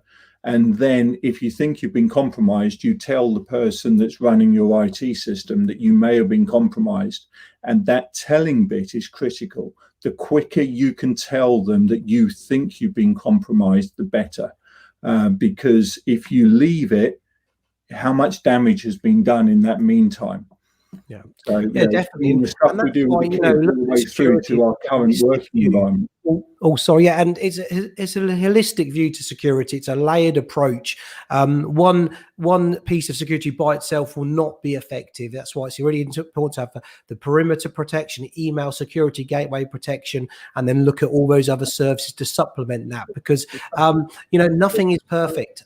They will rely on the fact that people are just unaware or unsuspecting and get in for a certain way and then cause some damage. And that's where it really is important about training your staff around, about taking the security seriously and ensuring if there is a problem that it does get reported quickly. So Dr. Francis, anything around obviously things that people can do to take security seriously for their organization? So awareness training would be another one, keeping aware of the current threats. So as Dave says, I mean, the great white paper I was just reading over that short break there, identifying what the campaigns are, what are the threat actors up to the moment. So therefore, that there's a HMRC scam going around at the moment. Therefore, you're not going to be as likely to click on it because you have that in the back of your head.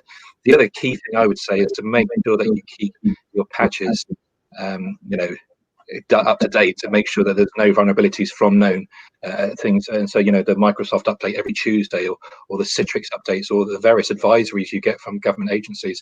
So keep in contact with people, CloudyIT, keep in contact with people that say, this is a new vulnerability, keep your eye out for those patches because, again, once the vulnerability is out there, off they go. They start trying to work out ways of exploiting it. So they're the two bits. Keep aware of campaigns, awareness training, and make sure you patch where you can. Absolutely. Well, great advice there. And, and all these things can seem so confusing, so complicated, but thankfully it can be simple to look after. Here at Cloudy, we have a very sort of well-organized, obviously hearing from all our vendors here today about what we do to protect your systems. These happen in the background. They're automated, all these different things. Obviously, we have to set them up. We have to monitor them, but essentially they run in the background and they let you just focus on running your business or council, which is so important. And Pete, anything else you want to add to that before we move on to the next question?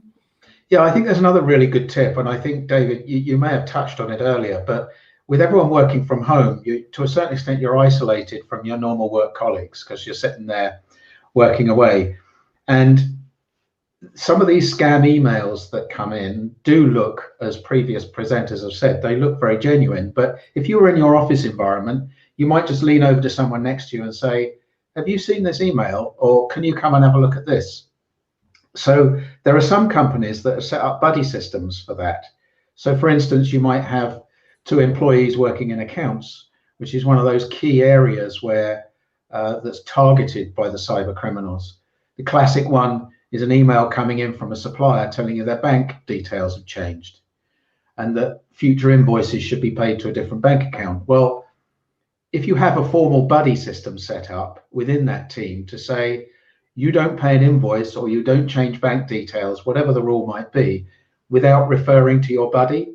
So even if you're working from home, you're still required under policy to talk to someone before you make those changes or react to those kinds of messages. So I think it's about recreating the office environment when you're working from home. And one way to do that is to generate that buddy system.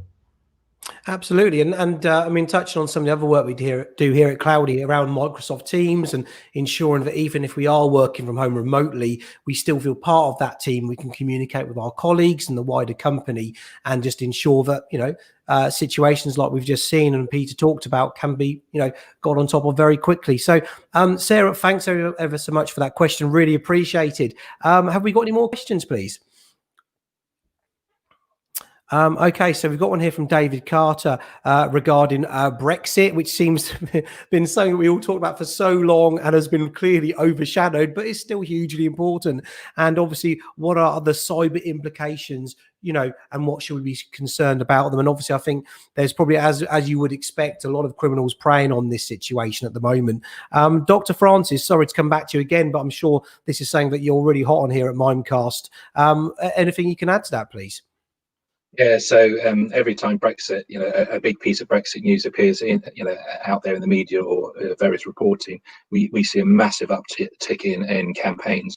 At the transition at the beginning of this year, you know, we had lots and lots of attacks to do with, you know, whether you needed a different type of driving license, how it affects your travel insurance, and there was lots and lots of scams to do with that, clicking on links, you know, getting people to put in data like their, you know, their driving license number, their passport number. So the implications will be we're going to see significant campaigns because, you know, the members of the public are concerned, they're confused, they don't know what's right, what's wrong, what's fake news, what's real news, or whatever. So they're searching for this information, and emails will be coming out at the same time. In terms of other implications, you know, legislation changes. You know, we still are going to be abiding by much of the cyber rules. Ursula, the current EU president, she was the former German defense minister, and her actual particular interest was in cyber. So she actually has a particular interest in the EU cyber programs, and it's something that the UK, both NCSC and other organisations, are very tied in with. So in terms of that cyber cooperation, we still will continue sharing, inevitably, because, you know, cybercrime is transnational. It doesn't have borders. Therefore, we will continue sharing, whether it be campaigns or just, you know, intelligence. Absolutely. Well, thanks very much for that, Dr. Francis. And Peter, yourself, regarding, obviously, you know, if there's a no Brexit deal, do you reckon that has implications for cybersecurity, or do you reckon organisations like Datto, Mimecast, and Cloudy will just continue to ensure that our systems or our customer systems are protected properly? I mean, it really, my immediate reaction is around what Francis said. There will be a huge increase in scam emails and people trying to steal your credentials, your passport numbers, your driving license numbers, and also con you out of money as well. But in terms of Cyber Essentials and cybersecurity, Cyber Essentials is a UK standard. It's not a European standard. So there certainly won't be any changes to Cyber Essentials. And the message from me is cybersecurity is a global threat. And just whether we're inside or outside of the EU, I can't see any major differences. We've just got to stay vigilant as we are now. Brilliant. And I mean, what I would add as well, you know, obviously Mimecast, Datto, McAfee, all of our partners, these are global companies that have been thinking about Brexit for a very long time, and it's no surprise it's happening. And you know, things have been put in place to make sure data stays within the EU, or certainly the UK. So there's no worry there either. Dave, do you want to add anything else before we move on to the next question at all? I think the biggest one will be around the GDPR stuff, because if we don't get a deal, then we might not be able to move the data between EU and Europe. So if you've got any suppliers in the EU for your council or your SME, then you may end up having to sign some addendum or something around that. I really hope we don't have to, because it's going to cause a heck of a lot of pain if it does. And then I'll just echo the bit about the campaigns. You know, they targeted Teams because we moved to working virtually. They'll target the EU, you know, and just after we leave the EU, you'll get the campaigns against HMRC because we'll be getting close to the end of the tax year. If you're lucky, you might get both in the same email, so you can delete it once rather than having to delete it twice. Brilliant. Well, thanks very much, Dave. And yeah, there's lots to consider here. And once again, it must feel a bit overwhelming to think about it all, but certainly, you know, good questions. And thanks so much for those answers. We can fit a couple more questions if we've got them. Ryan, are there any more at all, please?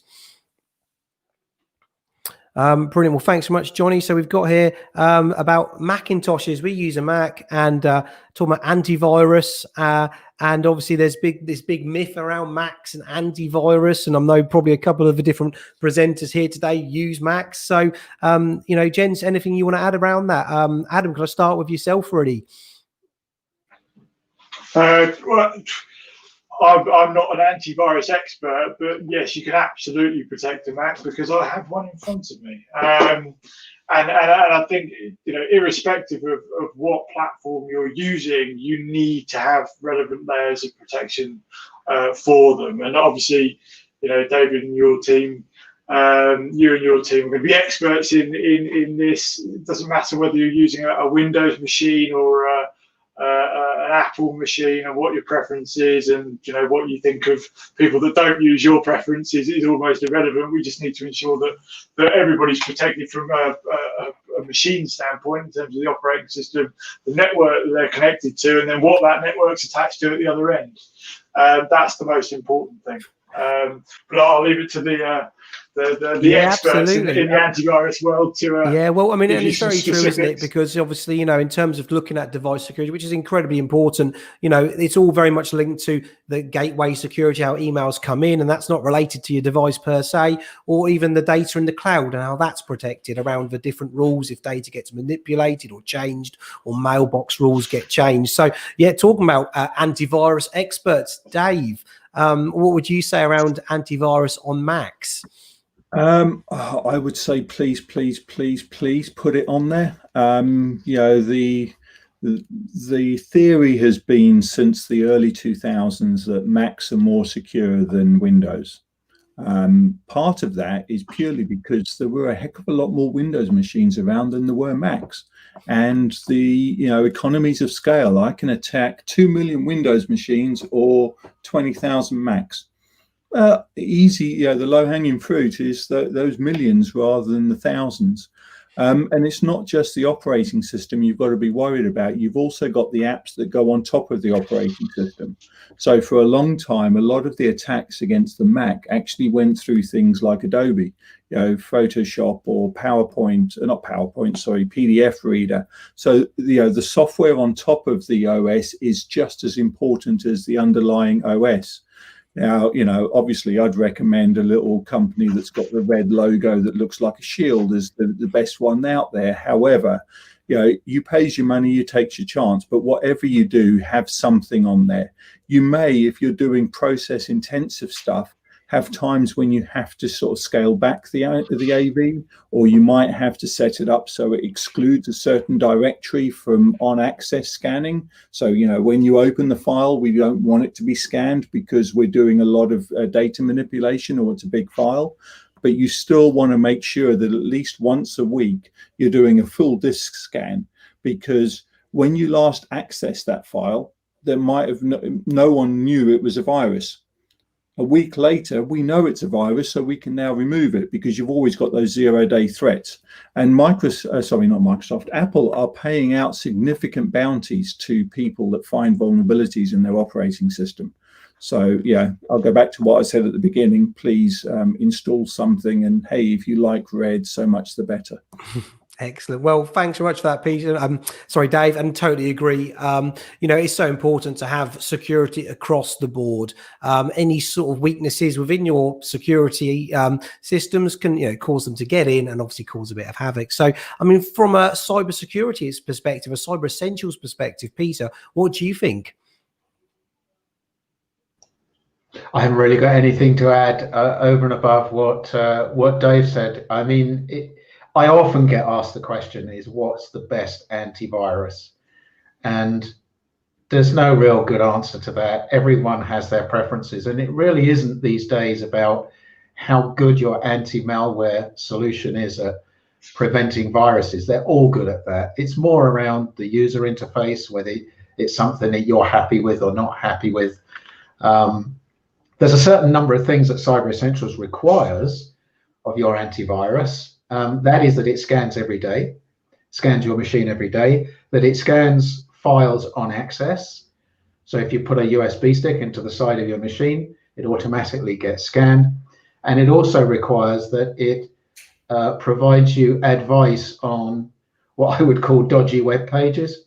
So when you're going through your Google list, your antivirus should put a tick mark or a no entry sign against each one of those, just to indicate whether those websites might be a little bit dodgy. So those are the three things that Cyber Essentials requires. And beyond that, it's up to everyone to pay their money and take their choice. Brilliant. Well, thanks very much for that, Peter. And really important there, those different aspects that Peter mentioned. These are things that, we do here at Cloudy. We have these systems that scan every day. They check the DNS. They check that they're patched all the time. And it's just really important to make sure that it all works correctly. So thanks very much, Johnny, for that question. I see there's a couple coming up in the chat window. Any more, please, then, Ryan? Right, so we've got here, what are the top three things all SMEs should do themselves, and what are the three things you should do to get a cyber security expert for them? So, Dr. Francis, what do you reckon the top three things all SMEs should do themselves? Yeah, so, I mean, again, it's been mentioned already by everybody here that it's making sure you're aware of what's going on out there. So my team, I direct them to spend at least the first hour of the day just scanning, reading, keeping their continual sort of awareness of what's going on. The second bit of advice then would be to ensure, using that awareness, that I'm now aware of those things, the vulnerabilities, to make sure I've mitigated them in some way and make myself more resilient. And then third, I think, would actually to make sure I spread that news. We as an organisation, intelligence, my background, that if you're not disseminating that intelligence, it's not intelligence. We need to share the news we have, or whatever we identify, whether it be a harmful URL or whatever. Get that out there so that people are aware. And what top three should I get a security expert to do for them? Again, Peter's already alluded to it. It's really based on your risk appetite and your budget in a way. It's what you're able to do, but you need a cybersecurity vendor or good cyber hygiene. And so I'll ask the experts who would know more than myself. I have a technical team of data scientists, and I sit there just scratching my head in wonder with some of the things they talk about. But I trust them, and therefore that those SMEs. So I don't profess to be 1 minute to be aware of all the things. And we were just talking about the LinkedIn things this morning, and again, they sat there going into false positives and explained to me. And you're thinking, that's what my SME for. So I listen to my security experts, definitely. I ignore them at my cost. Brilliant. Well, thanks very much, Dr. Francis there. And I mean, I picked up on a few different things you mentioned, but yeah, communication, really simple, having ways to communicate with your staff about things that are going on around, treating data securely or sensitively, and making sure the correct measures are in place as well. Peter, anything to add at all about the top three and what they should do? Yeah, I think they've been covered really. Patching has been mentioned. Just when those patches come out, put your patches in. As soon as you know about them, get it done, get it out of the way. Because people think, it's just another thing, but it's not. They're absolutely critical, and they keep your systems safe. Secondly, passwords. If two-factor authentication is available to you, use it. And I would absolutely say, for your email address, all your email addresses, to protect them with second factor authentication, because your email address, if you think about it, contains the keys to your online kingdom. What happens if you forget your password when you're logging into a website? They send you an email to your email address to reset your password. If someone has guessed or stolen your password, they have access. So if it's important, i.e. email address, your banks obviously all have second factor, but even things like Amazon, eBay, anywhere where you can spend money, just protect those accounts with two-factor authentication. Okay. Those to me are the top things, and don't reuse passwords. Don't ever use the same password for all your services. Brilliant. I bang on about this every time I speak. It's so important, because if someone has got hold of your password, which they will do, it's absolutely inevitable, almost 100% chance, and it's the same as all your other passwords, they've got access to everything, and it just isn't worth it. So use a password manager if you can't remember all your passwords. So those are really the top 3 things you can do for yourself. In terms of the top 3 for a cybersecurity expert, as Francis said, it depends on your risk and the risk you're running within your business. If you're an e-commerce business, you're probably running a fairly high risk. If you're dealing in financial services, or you're dealing with large amounts of personal data, healthcare, you're fairly high risk. So you should get a cybersecurity expert in to put the necessary controls in place. Brilliant, Peter. Well, thanks for that really good advice. I think we're all guilty sometimes of that pop-up coming up saying, could you update? And you're in the middle of something really important and you don't want to update. So yeah, absolutely. And about passwords, that's something you can do yourself within your organization.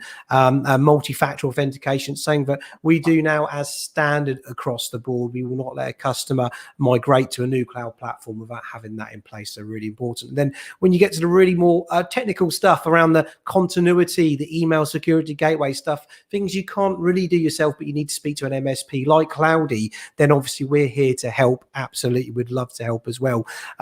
So I'm a bit conscious of time. I'm just going to go to one more person. Adam, if you've got anything around that question at all, or do you reckon the experts have covered it? I think they've covered it pretty comprehensively. What I would say is I think educating users where possible, but no user is ever going to become an expert. And as I say, the goalposts are moving significantly in this domain. Have a plan, work with the team at Cloudy to implement said plan and test it. A plan's only ever so good on paper.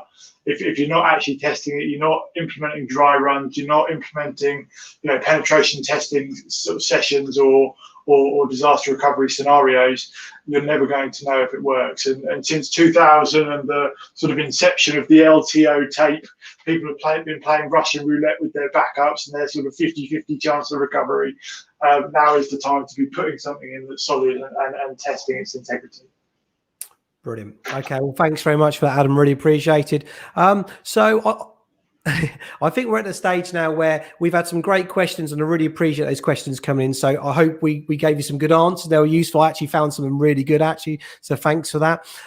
So we've come to the end of the conference. So it's been really exciting. I'd like to thank our panel of experts for joining us here at Cloudy.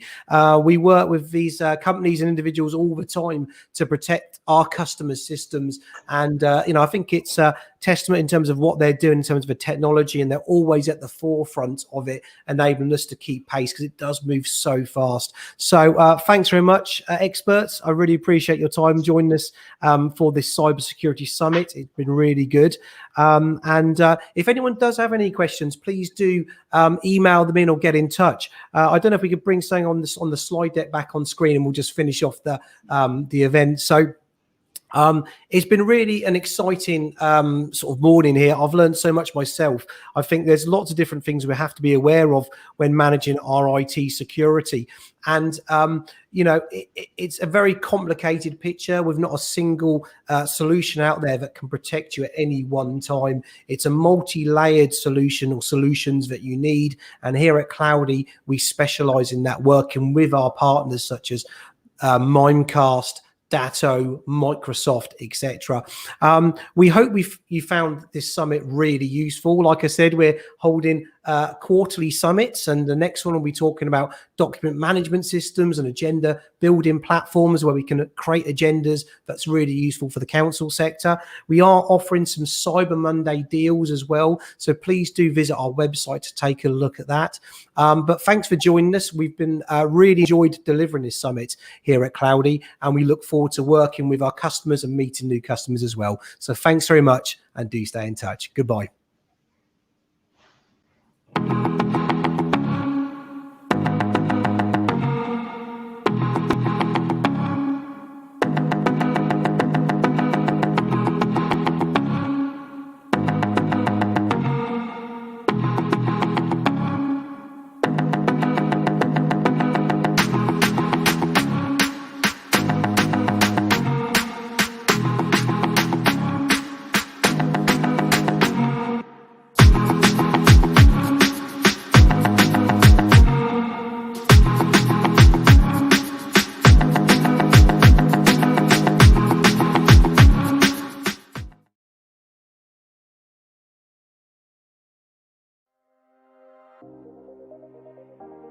Walton and Greenleys Council are having a number of issues which are pretty similar. We come across with most councils or organisations before they modernise. Lack of coordination when sharing files, security, just general collaboration. We looked at all the different services they've got and how Microsoft 365 can transform those different requirements. We used Office 365 to put our data all in one place, which is in the cloud, which is backed up in the cloud. We could make sure it was up to date, it was all centralised, and all our councillors and staff can access the data at any given time. We have council meetings once a month, so we would have to copy hundreds of pieces of paper for that meeting. By using SharePoint, we could share the documents with the councillors. We could also update the papers instantly with them, so it made us much more efficient. And in terms of staff productivity, we have reduced the amount of time that we spend in photocopying. Security in this sector is really important, and we like to use the Enterprise Mobility Security suite of applications from Microsoft. It works incredibly well whether you're using applications like Azure Information Protection, Intune. All of these different programs secure the data in a really robust way. We've implemented two-step authentication. We have created security on certain files which only particular team members can access. We've also shared documents with the councillors where they're not able to print or forward sensitive documents, so it's enabled us to control the data that we have on site and to make sure that it's secure. A key feature of 365 security is EMS licensing. This enables us to monitor their accounts from our office to see whether anybody has hacked their accounts. We then in turn can contact them and advise them how to stop people from accessing the data that they're accessing.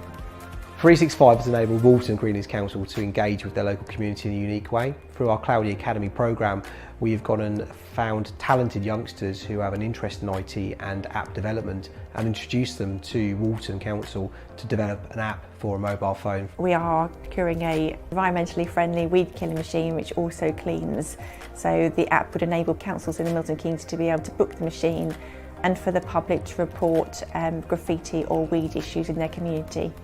Ensuring the IT services at Walton and Greenleys Council are continually moving with the times is really important to them and us. 365 is fantastic in that new capabilities, new services continue to be developed by Microsoft, ensuring that they're always at the cutting edge. Office 365 has worked really well for our council. CloudyIT have enabled us to work efficient and use the product with ease. Their training they provided makes the system seem simple and easy to use, which is really important. We like to think that not only do we deliver a really robust solution for our modernisation programme, but we genuinely care about making sure that councils get the most out of their IT. So we encourage any council who wants to look at how they work with their IT, change processes and procedures and really get the most out of their IT systems to get in touch, and we're happy to help them.